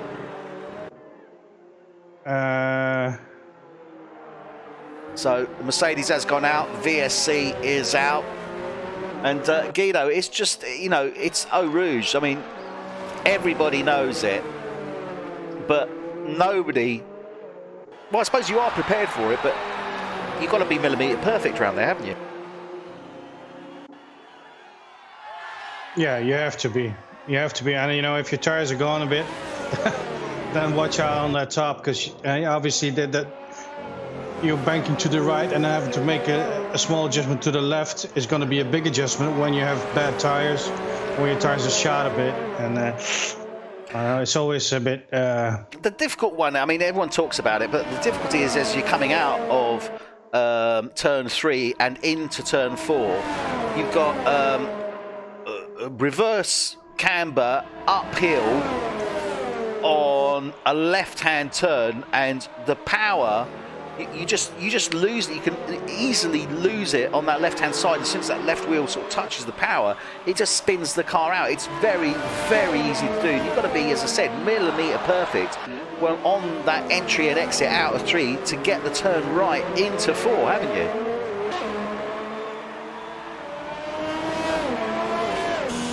Yeah, sorry. I'll just...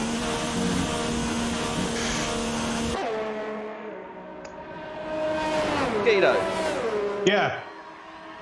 As I was saying, you've got to be millimetre perfect out of 3 into 4, haven't you? Sorry, mate. Yeah, you have to be. You have to be. Sorry, mate. I'm just getting a bit. How'd you say that? Caught up. Caught up in the situation, and then in the no, just. Oh well. Right. Unbelievable. So we're on lap 17 of 44. We are approaching the halfway mark. More than half the field have gone. We are on board with Chris Knight. He is currently in that P6 position. We had a wet start on the first 7 laps of this race, which really did mix it up. And we saw, well, all of the DNFs we've currently got actually went out, apart from Matt Goodyear, apologies, who's only just gone out. But it was all in under those wet conditions in the first 7 laps. Obviously, we're in dry conditions, have been for about, well, about the past 8 laps, I guess, because we could say 2 were damp laps. 17, closely or soon going into lap 18. Dylan Platt 8 seconds ahead of his teammate Callum White. We've got a 1-2 for Red Bull at the moment. Sean Street is in 3, Ryan Neer for Haas is 4, Phil Harris for Ferrari's 5, and we are with Chris Knight in 6. He's gone on to the soft compound tyres. How much longer can he go out there, bearing in mind the race distance here? I mean, I can't see him going much deeper than probably 14, 15 laps max on those tyres. No, I don't think so. Because it's such a long track. And it's not like normally you see them going 15 laps on the softer compound. I've got a question. Him going on to those softs, I've got to say, Guido, because he's 3.3 seconds off the back of Phil Harris as it stands. He will close that gap before he comes in. He will likely overtake Phil Harris before he comes in, but he's going to have to come in very shortly after that, and then he's just going to lose that anyway, isn't he? What do you mean? How is he going to lose that? Well, he's going to lose it because he's going to have to come into the pits. He's going to lose the time again against Phil Harris. And exactly, Phil Harris is on 10-lap-old mediums. Again, the mediums, I wouldn't expect them to go their normal sort of full distance. The mediums, I suspect, will probably go about 22, 23 laps or thereabouts. I can't see them pushing too much harder than that. But it's really going to mix it up. I don't know what his strat's going to be on here. None of the drivers have gone on to the hards, interestingly. Why do you think that is? Because I would have thought that hards would have been a good option after coming off those intermediates. Is it because they're sort of in the back of their minds, they're thinking it's going to rain again, or what is it? Probably, but because you obviously want to squeeze those medium tires until you go into the intermediates again, if you know it's going to rain in the end. But maybe because you saw in Q1 a couple of drivers driving on the hard compound tire, is because that just doesn't feel right, and they knew in Q1 that they all would go through. Yeah, it could well be. Yeah, could well be. It could well be. I'm wondering also if they're maybe thinking that it's going to start raining round about to the high 20s, and that's when the rain's going to come in again, which is why they've gone on to those mediums or the mid 20s. Phil Harris for Ferrari, he has done well, it's got to say. Just have a quick look here. Obviously, we have had a number of drivers go out. Let's have a look here. So he's actually gained 7 places, as has Ryan Lear. And Jake Sorrell, although we could say that's effectively the positions that have DNF'd.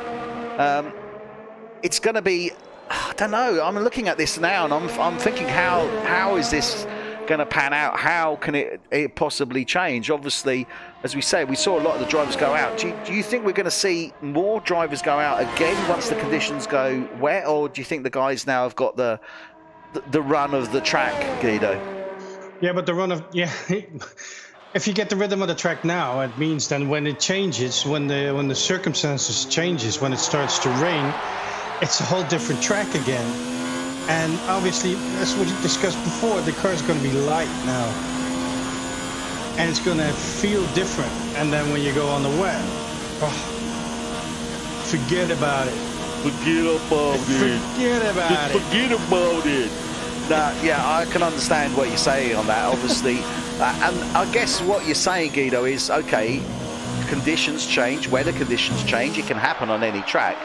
Yeah. But this is not a track. This is a track where a weather change can make a drastic change to the driving line, the driving, if you like, temperament. This is one of the tracks that really highlights that, I guess, is what you're saying. You know, it's very easy to say. It all comes down to Eau Rouge. That is the definite killer on this one. You know, if that gets wet after a dry, you have to basically recalibrate your mind, if you will. Yeah. And, you know, brake earlier or go with a little bit less speed, or it's so difficult to adjust after that. Well, personal feeling there, because it's. Yeah, and I'm not a wet driver anyway, so I don't like the wet. And when you go on Eau Rouge, so I'm praying that we're not getting rain next Thursday or this Thursday, because it's.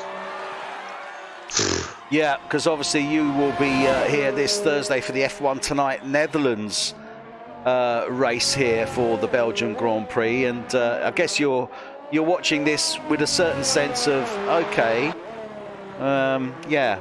I mean, I'm assuming obviously you've done your practice, you more or less got your strat sorted out. You've done the race many times before, Guido.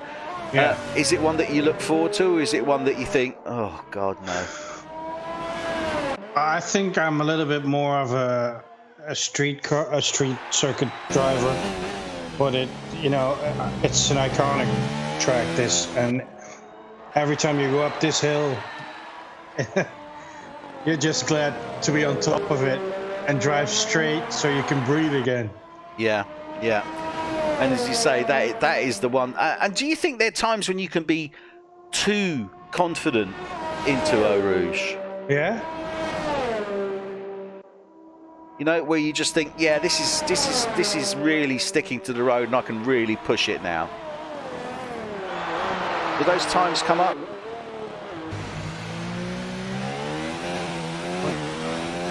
Guido? Sorry. You cut out there. Sorry, I didn't hear you. I was saying, do you think you can get too confident into Eau Rouge sometimes? Yeah, you definitely can. Because just as you think you have the grip and you have the entry point for it, you really push it that hard and you miss the entry point that you had the lap before. Hey, everything goes flying out the window. Yeah, that is very true.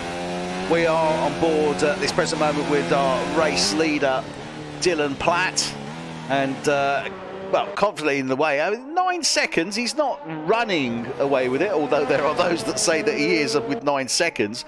I've seen bigger gaps, but 9 seconds ahead of his teammate at this moment in time.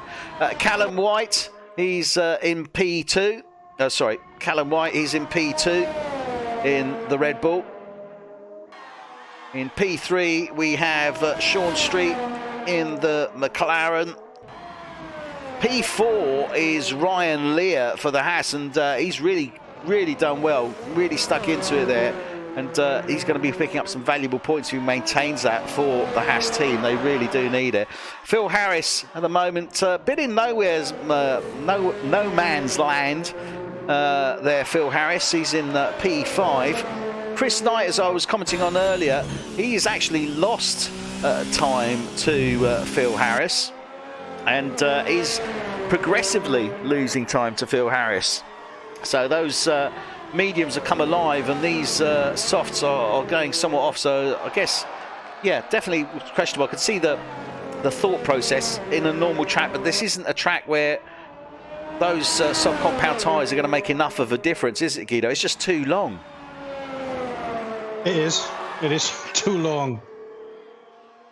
So really, those softs hasn't worked for Chris Knight. Tony Foster for McLaren. He's in P7. And he's pretty much in his own little zone there. 7 seconds off the back of Chris Knight, but 14 seconds from the car behind. So he's just pushing in as hard as he can, trying to be as consistent as he can. And Jake Sorrell there for Racing Point, bringing up the rear. And this really has not been his race, has it? And sorry, I actually missed Jack Wilson went out earlier, didn't he? But Jake, sorry, it really hasn't gone his way. But that said, it has, because he's still in the race. I mean, he may be P8, but he's in the points and he's still racing. So fair play, I guess. Ultimately, he's probably not going to be happy with himself, but I think in a way he can actually be happy with himself at this present moment. Yeah, obviously you're in there. So listen, if not considering the connection issues, people that just got on that hill and got out, they just made mistakes. Yeah. And you're still driving, so that means you haven't made any mistakes. No, well, not necessarily, but you haven't made a mistake on top of that hill. Yeah, that is true. We just watch him actually going through Radio Rouge. Nicely done. Very confidently taken there. So that's Jake Sorrell currently in that P8 position.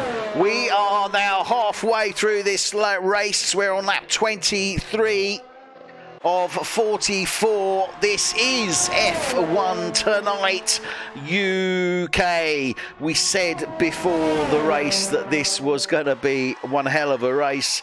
And, it all happened in the first 7 laps or so. We lost half the field. Subsequently, we have also lost Jack Wilson, Richard Williams, Ross Milburn and Matt Goodyear. And I'm pretty confident to say I think everybody apart from Ross Milburn actually went out at Eau Rouge. Yeah. Oh no, Adrian Rich didn't go out at Eau Rouge. He went and Paul Frey. So So I think two drivers. There. Yeah, 2 drivers out of the 8 didn't go out. The remaining 6 went out at Eau Rouge, and we've been talking about why it happens. It is just the corner. That is the Achilles heel for the drivers of this track. Effectively, such a long lap, as we said, 4 miles, and therefore that's why we're seeing the 44 laps. It does take it out of the tyres, and we're seeing that Chris Knight hasn't really been doing too well on those soft compound tyres. 17 laps. I said that we'd probably see these guys going to around about 22, 23 laps on the mediums. I guess we could say that we're probably entering the window where if somebody wants to get the jump or do an undercut now or within the next sort of lap or 2, that's your undercut window, I think, isn't it, Guido? Yeah, but look at those clouds up there. Yeah, I'm watching. It is getting grayer. So what's the call you're going to make? Undercut, overcut? If it starts to rain...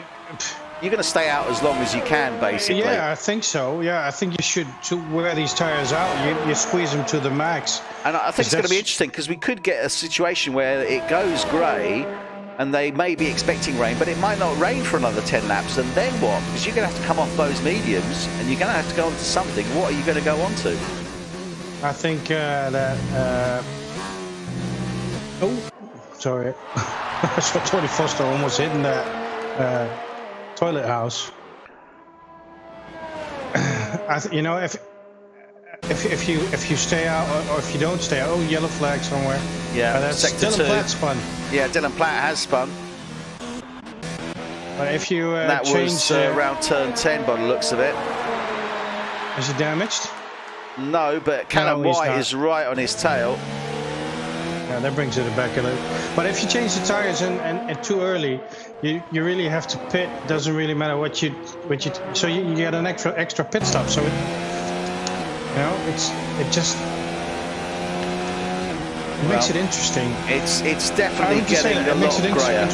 Yeah, it is definitely getting a lot grayer, and Callum White is now 6/10 off the back of his teammate. I don't think any team rules will apply in the race, and Dylan is going to have to concentrate now. Great exit out of 19 for Dylan Platt, I have to say. They're coming into that source now. Oh, and contact! Contact! Callum White makes contact with his teammate Dylan Platt.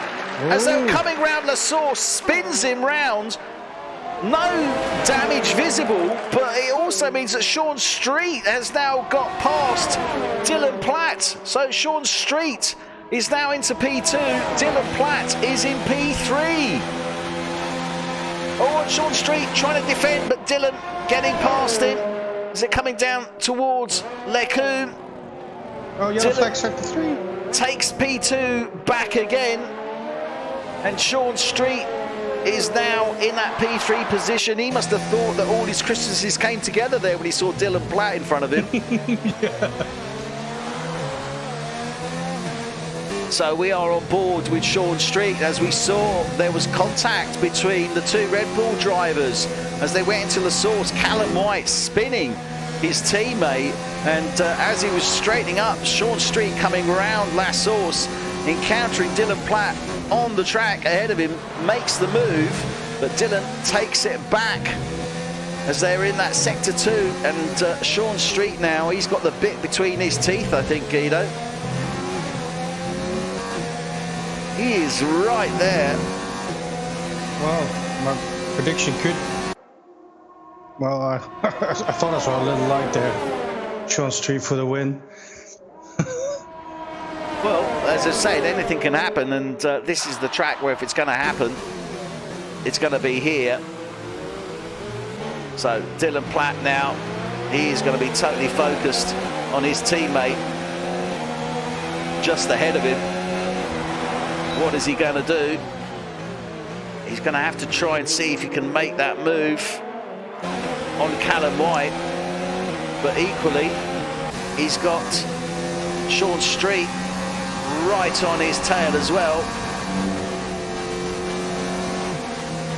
Dylan is going to look to try and make the move. Do I see some raindrops, Guido? I think I do. Yep, Dylan gets ahead of his teammate down the Kemmel Straight, jumps into that P2 position. Sorry, P1 position. P2 is now Callum White.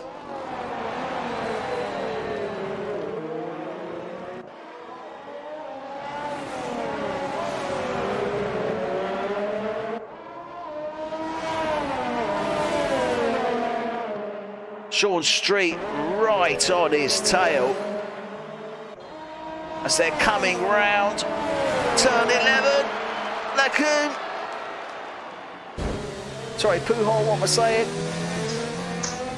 Into campus, down towards Stavelot now.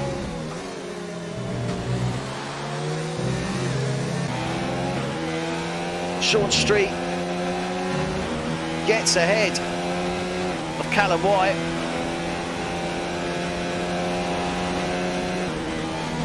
And the rain is starting to tamp down, Guido. Guido, there's definitely drops of rain coming down now. Can you see this? Yes, yeah, definitely.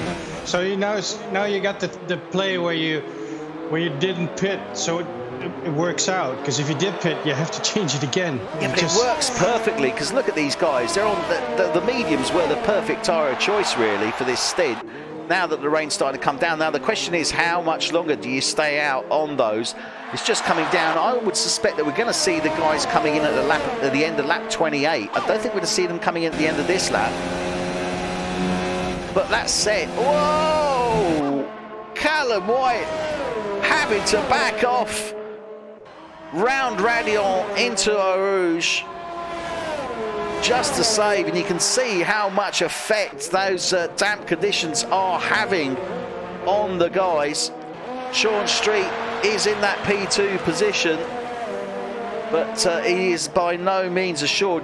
Made the move on Callum White as they were coming through sector 2 into 3, made it stick, and he can see Dylan Platt ahead of him, 2.6 seconds. And the problem is also it's such a long track that, you know, there isn't necessarily a line. There aren't enough cars on the track to actually form that line, and I don't know if they're not going to be coming in at the end of this lap, Guido. You don't well, I mean, I said the end of lap 28. I think they may be coming in at the end of this lap. But, yeah, you know, are the Red Bull guys going to double stack again? That's the question. Dylan Platt is currently in that P1 position. Yeah, but they can double stack, yeah. 4.2 seconds ahead of his teammate. Yeah, it's going to cost him a bit, but I think it will cost him more if he stays out. Well, we saw Callum lose out last time they pitted to Sean Street, if you recall. So it's going to be interesting to see what happens. Is he going to be coming in? Yeah, Dylan is coming in. Sean Street is in as well. Callum White in. Ryan Lear, he's just coming to the end of sector 2. 42 seconds is the gap between P4 and P3. So they're into the pits. Dylan Platt is out. Sean Street into his box. Cost him 3 seconds more. Nose change for Callum White as well. So Callum White's got a nose change. So Sean Street will get out ahead of him. He'll be in that P2 position. Callum White just coming out of his pit box now. And Ryan Lear only just coming up to the chicane. So they will be good. They will reassume P1 to 3. Ryan Lear will have closed the gap down, but he's going to be coming into the pits, I'm absolutely sure. He's the last man off those mediums. Phil Harris, he's just coming towards the end of sector 2 now, so Ryan Lear is going to get out ahead of him, which is going to be interesting. And let's have a look. No, he isn't going to be getting out of him. He's only just about going on. No, he is out. Phil Harris just coming around the chicane. Yeah, Ryan Lear should stay out ahead of him. You see how I'm looking at Sean Street, how much difficulty there is going through those corners now. It's a total adjustment again, and seeing how the tires react. Obviously, they're not warmed up yet. It's, you know, it's just a whole different ball game now. Well, Guido, I mean, obviously the guys didn't do a full stint on those intermediates earlier. They've all gone on to a fresh set of intermediates. Question is, intermediates, can they take them to the end of the race? And I'm looking at it now. We've got, 24 laps. I would say yes, they can go to the end of the race on these intermediates. But is the rain going to last until the end of the race? 14 laps remaining. Chances are 14 laps. Well, we saw it change in 7 laps. It could go dry again. Well, you know, obviously anything could happen because the game is the game. But and Jeff is not reliable. Let's put it that way. But the guys have said that it should be raining until the end. It starts in rain, gets dry, and rains until the end. So 15 laps now remaining of this race. And it looks as if we are going to have 15 wet laps. 8 drivers remaining. Jake Sorrell for Racing Point is in P8. In P7 is Tony Foster for McLaren. P6 is Chris Knight for Alfa Romeo. In 5 is Phil Harris for Ferrari. In 4 is Ryan Lear for Haas, and he's going to be very happy with that, I'm sure, and he's going to certainly look to maintain it. Callum White for Red Bull is in P3. P2 is Sean Street for McLaren. Great run from him. Great. And Dylan Platt, as always, is leading the way in this race. Guido, as I said, we've got 15 laps remaining. We saw Dylan convincingly pull out a lead on his teammate under the wet conditions at the start of this race. I don't see how this is now going to be any different. This is very much a race, unless obviously errors are made. This is very much a race for P2, isn't it? But Sean Street is already 8 seconds down the road to Callum White. So, yeah. I mean, Callum, he lost that in the pit because he put a new nose on. So that's where he's lost the time there. Question is can he make up that time in these wet conditions I think it's far. with those 15 laps? It's a real long stretch. I don't think so. I mean, you'd have to close down half a tenth a lap on him. Yeah, but they got, they got basically somewhat the same pace, Sean Street, Callum White. So I think that's going to be difficult. Having said that, obviously not unimportant is the penalties that they might have. Yeah. Sean has, actually he's got none. Well, Sean Street hasn't got any penalties. What about Callum? 1. So, yeah. That was working against them at this moment in time, because that means that the gap isn't 8 seconds. It's actually 11 seconds. So that's not going to help him. He really wants Sean Street to either have an incident or something to happen to him to give him the opportunity. But I've got to say, Street is driven, well, pretty much a great race there. And let's just refresh ourselves with where he actually started. He started in that P5 position, was making an early attack, but maintained his position, held off. And now it has really paid dividends for him, pushing him up into that P2 position. Callum White, as we know, obviously started in that P2, and he's dropped down 1 to P3, so he's lost that, but not in a major way. I've got to say, though, the one for me that I'm sort of taking at this moment in time is Ryan Lear, Guido, because you know, it's not. We've seen the Hasses up there in recent races, but this one has really shown. The Haas curse. The Haas curse. No, we haven't. But I think that is. Well, we spoke about the Haas curse, I think, about 2 or 3 races ago. But I think that is definitely broken now, isn't it? It is. Yeah, it is. Because in the beginning, it was all kinds of stuff happened there. But the Haas curse might have been broken now. But now we're talking about it could be a commentator's curse. So. Oh God, no! Don't get started on that one. Let's not get started on that one. Please, no. Do you believe in the commentator's curse? Ryan Lear, great race, I've got to say. You know, he's moved up 7 places, but you know, you can say, okay, well, look at how many DNFs he had. But from what I've seen, he's done that on track. He's really pushed. He's pushed hard, and he's done a great job there. Up 7 places, Ryan Lear for Haas into that P4 position. Phil Harris, though, for Ferrari. I don't think he's done well, but I don't think he's going to be happy with it. Do you think he's going to be happy with that? No. He's, you know, in his mind, he should be up in between those blue cars there.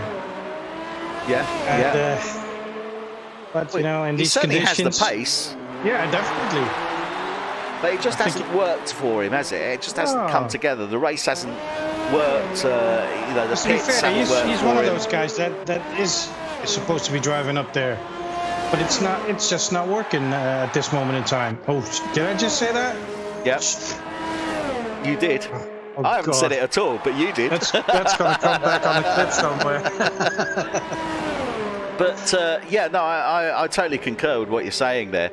But he definitely is he's going to be still picking up some valuable points, but it is not going to help him in that fight for P2 with Sean Street, because he's 3 places behind him.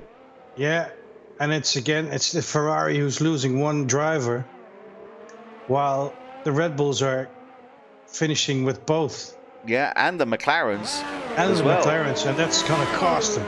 Yeah, it's certainly going to help McLaren in the Constructors' Championship. I don't have any doubt with regards to that. I mean, they are in P3 in the Constructors ahead of Alfa Romeo, and I think today is only going to really cement that. And it goes to show, I mean, they're in P3. They haven't always been up there. Sean Street, obviously a very competent driver, has been up on the podium. Tony Foster, as we said, not had the season that he would like to have, but still consistent, and that's what's put them into that P3 in the Constructors. But Phil Harris, it looks as if he's starting to zone in a bit on the back of Ryan Lear's Haas, Guido. Yeah, he is. So under these wet conditions, and he spins it. Oh, just laid down the power that little bit too early. Spins it out at 19 and last corner. Yeah, loses all that time that he'd made up on Ryan Lear, and Ryan Lear is probably sitting there going.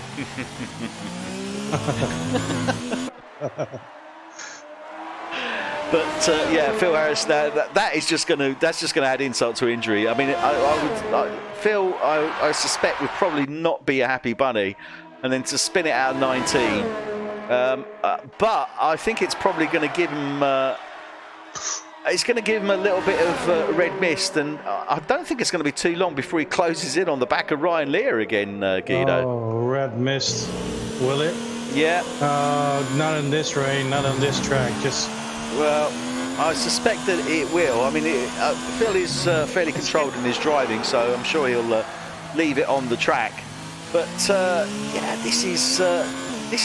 I'm starting to look at these conditions, Guido, and I know that it's not raining heavily, but the intermediates, the ones. I'm wondering because I'm starting to see. No, puddles, it's done. Yeah. Whoa! So Phil got the left side. Whoa! He just caught the rumble strip there. That is, that's dangerous even in the dry. Yeah. Let alone if you get it on this one. He just caught the rumble strip there as he was coming round Pouhon on the right-hand side, and it was enough to throw him off. Yeah, he's going to be sitting there thinking, okay, right, let's get it together now. I could have lost the car easily there. Let's get it together. Let's concentrate now, I think. Exactly. Keep it in. Yeah, let's keep it focused. So we'll stay with him through the chicane. Just want to see what he does through here. Yeah, I was looking a bit at Jake Sorrell, and he's driving a bit slower, I think, and he's looking a bit with a bit problems through those turns. And I don't know on the top of my head. Is he a controller driver? Is he a steering wheel driver? I think Sorrell. I think he's on a controller. I think. Because that might be a little bit different than... Yeah. Yeah, and again, but that's what I'm saying, Guido. Although they're on the intermediates, there are certain parts of this track that you do not want to go off that racing line at all. No. There is a defined racing line, which is what you need for the intermediates. But the conditions off that are very, very wet indeed. So it's very easy to spin or hit a puddle and spin. And I think that's a lot of the issue the guys are having here. There are not really puddles at this moment yet. Well, I don't know. I think I disagree with that. There are off the line. Yeah, off the line. Yeah, that's true. I see it now. But maybe it's starting to rain a little bit harder now. Well, it is. But this is the Campbell Straight. The issue here is that these guys cannot veer off that line at all, because if they do, they are very susceptible to spinning the car. So I think that they're okay as long as they stay on that line. Yeah, but what do you think? Full wets? I think it's not. You're not going to get the heat in those tires. And I don't think they can go full wets, Guido. I'm thinking full wets.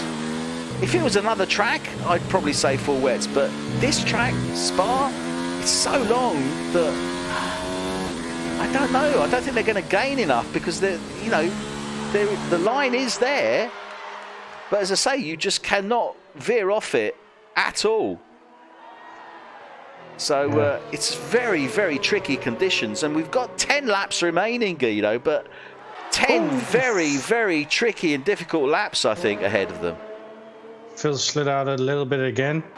I think Phil's pushing it.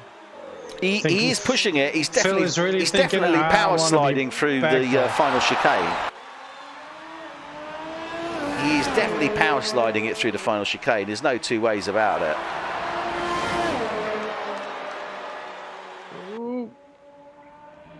That's good. It's solid there. Ryan Lear is still ahead, although Phil has caught up a couple of seconds in the past couple of laps, so he is closing him down, and it's very likely he will close him down before the close of this race. Callum White still 7 seconds off the back of Sean Street, and Sean Street, it's 13 seconds now off the back of Dylan Platt. Dylan Platt just sublime here, just really going for it, isn't he? He's in his definitely in the zone. Like he normally is, just cruising in the beginning. If he has free air in front of him, that's fine. He's looking solid, I've got to say. But Guido, these conditions are getting progressively worse. I'm wondering, is somebody going to make the call? But equally, do they want to? I mean, they're all in the points as it stands. They've got far more to lose than they would have to gain. I'm just wondering if they're not going to just stick it out and hope that it doesn't get any worse. No, these guys are just doing their thing, and they're not letting off. They really want to drive as fast as possible, and want to have the fastest tires as possible, and they're not laying back. So that's a good thing. And I have to say that we still got our normal amount of people watching, and it's it's just fun to see everybody there, see the comments there. I want to thank everybody for sticking with us. We're with 8 people driving, and it's I have to say that's pretty normal on a wet spa. It's pretty normal. It happens. Yeah. Oh, absolutely. Yeah. I mean, it's no stranger there. Dylan Platt leading the way. Sean Street is in second place, and I've got to say he's really driven a great race. He's taken full advantage, obviously, and he had a great opportunity, and that opportunity was really instigated by Callum White as he made contact with his teammate through La Source, and as I said, he must have thought all his Christmases came together. Took the place from from Dylan Platt. Dylan Platt took it back, and then he came back at Callum White, taking him through the end of the second sector into the third sector. Takes that second place, and that was rightfully so on track. Good move from him. Callum White struggling to keep up with him, but Sean Street, he's driven a great race, hasn't he? Yeah, he has. It's not been. It's starting to rain really hard now. Yeah, it is starting to come down. I'm just looking at that now. Looking at Sean Street, but it's 8 laps remaining. Ooh. What are you going to do? I think some of the drivers are dealing with these wetter conditions better than others. Sean Street is okay. Dylan Platt is okay. Callum White looks pretty confident, but some of the other runners, they're struggling a little bit more. I think it's more the confidence in those tyres, isn't it? Yeah. To be fair, I would have been struggling a lot more, and taking off the pace a bit, because it's this is terrible weather to drive in. According to my, and some people just love it. They love a bit of slipping and sliding, and they love the rain, and they love it, and it shows obviously in races. Oh yeah. I mean, you definitely get drivers that thrive in wet conditions with the looseness of the car. You can power slide it more. You've got to be so much gentler on the pedal, on that gas pedal, really. But yeah, definitely. I mean, there is a definite art to driving in the wet. I wouldn't say that I have mastered that in any way, shape or form, but certainly some of the drivers here, or the majority of them certainly have. Phil Harris is still sticking in there. He's 6.666 seconds now off the back of Ryan Lear. That's not good. So he is starting to close him down. And as I said, I suspect that he will be on the back of him, but it may be a little bit too late. We've only got 7 laps remaining. And if he's going to close it down, he's got limited time to do it. I think the next three or four laps will tell whether he'll be able to do that. If he can get it down to 2 seconds in the next 3-4 laps, he may stand a chance. But we'll have to keep an eye on that. Chris Knight, in the meantime, for Alfa Romeo. Yeah, he's going to be sitting there thinking missed opportunities.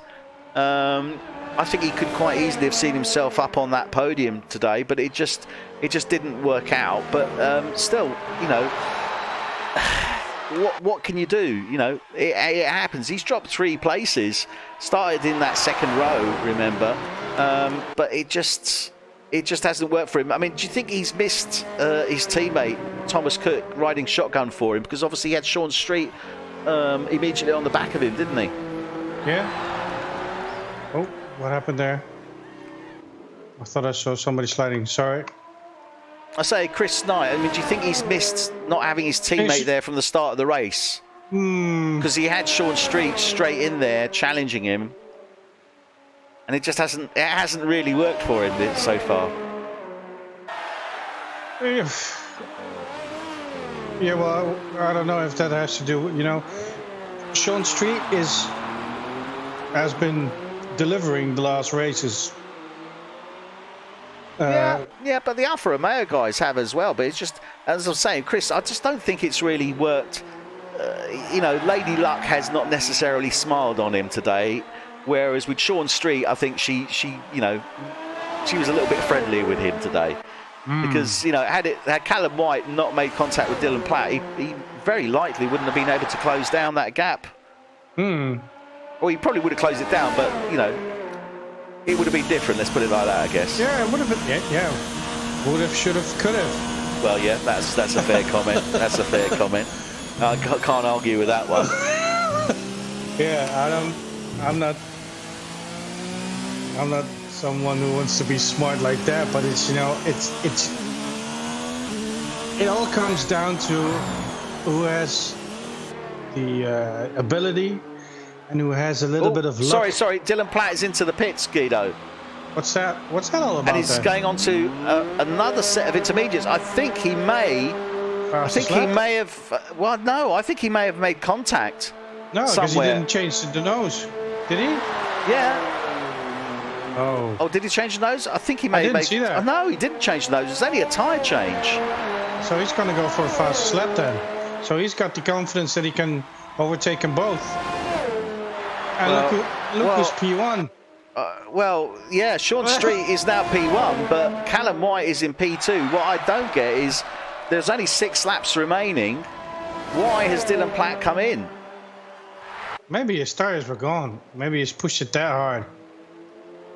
I don't know. Intermediates? I don't know. That's really. I don't think we saw a nose change there. So I'm a little bit curious as to why. He's 18 seconds behind Callum White. There is no way is he going to make that up, and there's no way is Callum White going to be coming into the pits. I haven't said that. It's not. I've checked his nose, and his nose is fine now. Obviously, it didn't change it in the pits. No, they didn't. That's what I'm saying. So why did he come in? I don't know. That's an odd one. I think we'll have to find out. But I mean, it's going to cost him the podium, and it's going to cost his team the podium as well. Well, certainly first place, because Sean Street, he's only got 6 laps to go, Guido. Yeah, to be fair, he might know that Callum has penalties. Well, I mean, last count, Callum had 3-second penalty. So in actuality, he's 5.5 seconds ahead of Callum White. Okay, Sean Street's still clean. Callum's got 1, and Dylan's got 1 as well. Oh, that's going to stir up things. Dylan's going to close it down. He's got 5 laps to close down 17.5 seconds. It was 18. He's not going to do it. This is a fight now between Callum White and Sean Street. But Callum White's got 3-second penalty, so that's 5 seconds effectively that Sean Street has on him. With 6 laps remaining, it's going to, not only has the Red Bull got to get past him, but he's also got to get at least 3 seconds down the road ahead of him. I think we are looking here at our race winner, Guido, Sean Street. I've got to say it. I can't see how it's going to change. I got a comment from Terry Card. It's one of our regular viewers. I always love it that he's there. And he said he made contact with Jake as Jake let him through. Wanted to let him through. And it was all due to the weather. So there's a little bit of an accident there. But then still I didn't see a nose change. And you would expect him then to have a nose change. Not only that, Jake Sorrell has DNF'd. So there must have been that contact there, which we we obviously missed that. So we were talking too much. You were talking too much. Well, yeah, it just happened too quick. The problem is you're trying to sort of keep it going, and then you miss. You can't be watching it everything. But yeah, so indeed, so Dylan Platt made contact with Jake Sorrell as Jake Sorrell was trying to let him through, causing Sorrell to DNF and Dylan to have to pit, which is why. And indeed, he must have had a nose change because obviously the gap, I guess, because it is 17 seconds. But yeah, didn't see that. All we saw was the tyres being changed, so didn't catch that one. So that's why we see Dylan Platt back there. But Sean Street is in that P1 position. However, Callum White, it has and is closing down to him. He's 1.4 seconds. DRS obviously will not be effective. DRS being where the back wing opens up to increase airflow and therefore speed. That only works under dry conditions. So this is going to have to all be done with the raw power and skill of the driver in the car. And Callum's got his work cut out for it, but I still think that even if Callum gets past him, he's still got to get 3 seconds down the road ahead of him. I just can't see it happening. I think Sean is too much in control here, Guido, at present. Yeah, exactly. At present, I'm now looking at Dylan. He's really pushing through Rouge. He's really, but why? really. He doesn't need to push. He's not going to get second place, and he's on the podium. So why do it?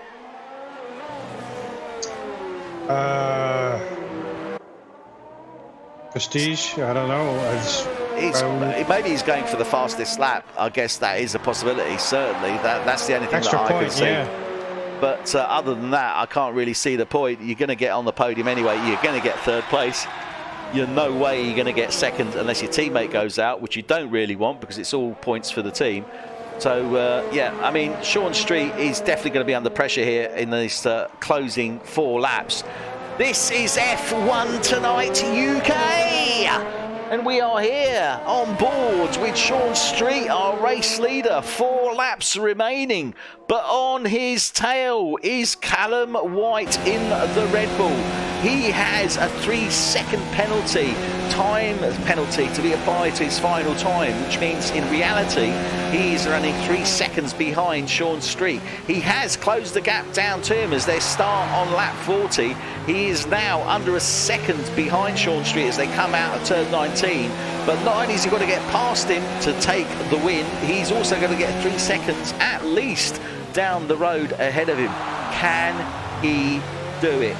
With only 4 laps remaining, they are on the 4th lap of those 4. What will happen, Guido? Do you think he can do it? I think I'm going to stick to my race winner. You're going to stick to your race winner? Well, yes. Yeah, to be fair, you called the right poll, and yes, you did call Sean Street for the win, I have to say. I did actually call Callum, but I'm not going to show any favouritism here, Guido. I'm not going to show any favouritism because I think that, Sean deserves the win, I've got to say. It's not favouritism. I totally deserve. Everybody that deserves it is going to get, Whoa, sorry, but Sean losing it round Russell somewhat, giving Callum the opportunity to close down even more to him. And these conditions, Guido, they are really bad. They are really bad. I mean, we're in cockpit view at the moment with Callum White, and this is this looks to be like full wet territory, but you can't come in. There's no way you're going to come in now. This is... No, you can't come in. There is no way. There's no way. If you do that, you lose it. So we are watching P1 and P2 here, Callum White and Sean Street, as they're coming round the third and final sector to start the third lap, or 3 laps remaining of this race. Once they come through this chicane here. Sean misses the corner. Sean's using so much time through the chicane. Callum, much better entry into there. Is he going to try and see if he can make the move into that source? No, don't do it. Oh. He made contact with his teammate Dylan Platt last time. They are side by side as they come out of the source. McLaren and Sean Street just putting his foot down that little bit more, just getting ahead. Callum White slotting in behind him. What is going to happen as they come through? Rouge. Dirty air there for the Red Bull. Goes wide but keeps it on. Still there. He has no DRS. He cannot take advantage of that down that Kemmel straight as they come into Welkom now. They are nose to tail here. It looks like a couple of London buses getting ready to pull up at the stop. What is going to go on here? Oh, and Sean Street again round Brussels, just losing it slightly. Callum White, much better grip and line there.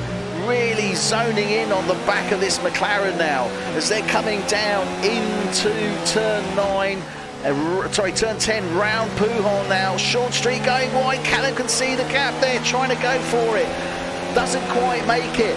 Slots in behind as they come down to the right-hander at 12. Into the left of campus. Down towards Stavelot now, the right-hander, 14, out of sector 2. Into sector 3, getting ready to come round Paul Frey. So they start to lay down a little bit of a wobble there from Callum White. Sean Street still staying ahead. Oh, it looks like an accident waiting to happen. Now this is the one here. Can Callum White take advantage? Oh yeah, good exit, good entry. There we go. Good move there. Doesn't quite happen. Sean Street stays ahead. Breaking a bit early. Oh, he goes a little bit wide. Oh, he tries it. Callum trying to see if he can get a little look-see there. Slots in again behind the McLaren. 2 laps remaining. This is the penultimate lap. Oh, that's a good one. I think Callum's going to get him now. I don't know.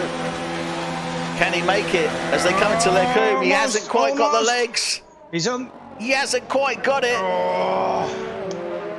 Frustration, I'm sure, in Callum White now. Sean Street shutting the door as they're coming round 8, down towards 9 now.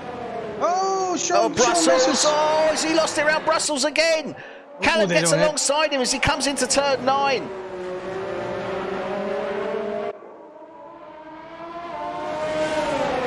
That's excellent. Excellent into work. Pujon. So close between these two guys now. Really is so close. Callum White now. Can he get a little look on the left-hand side of campus? No. Maybe down into Stavelot. Is he going to be able to have a little look on the exit there? Get a little bit more on the curb. Get a better exit? No. Sean Street. As he comes round Paul Frey now. Oh, and he nearly loses it. Goes onto the rough stuff. He's pushing that hard. Into Blanchimont. Down towards the final chicane and the final lap. Can he get him out? 19 now. No, still not quite able to close it down. What's he going to do? As they come into Oh, tries it again. Does he make contact? No. Thought he made contact there. Did not make contact with the back of that McLaren. Has to slide in behind him once more. This is his final opportunity. He's got to try and see if he can stay on his tail. Take him down the Kemmel Straight. Look at this. Right on his tail there. This is his opportunity now. Callum White has the opportunity to get past him as they're coming down towards their coup. He's not going to make it. But he's pushing. Sean Street opens up his ERS. Oh, and he still can't make it. That is his opportunity. He's going to have one more into Brussels. Is Sean Street going to make the same mistake into Brussels? Callum knows that he's done it on the 3 laps preceding. Oh. Staying tight. Oh, no. This is so close. So close.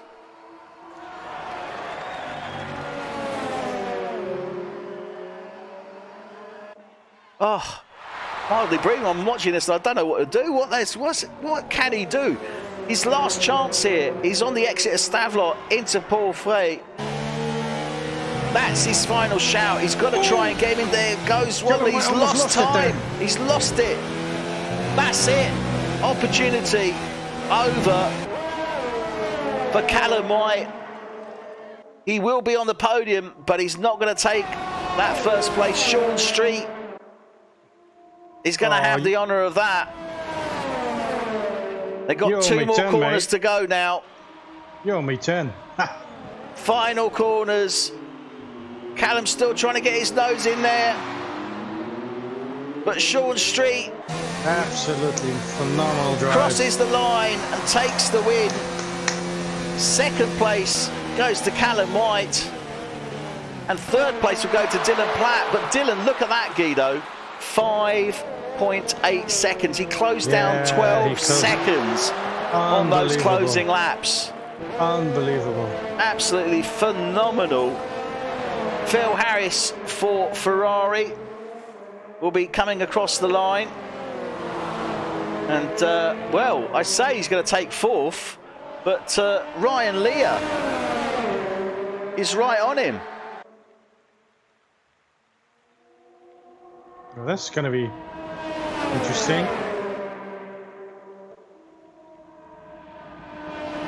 He is right on his tail here, Ryan Lear.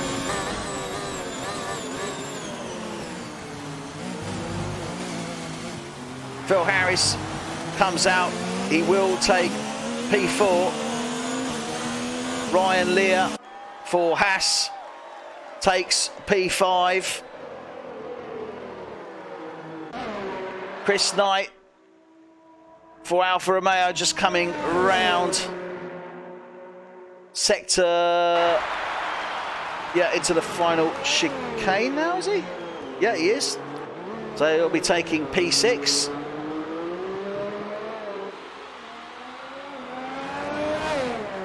And P7 will be Tony Foster for McLaren. So good points there for McLaren. Tony Foster finishing P7.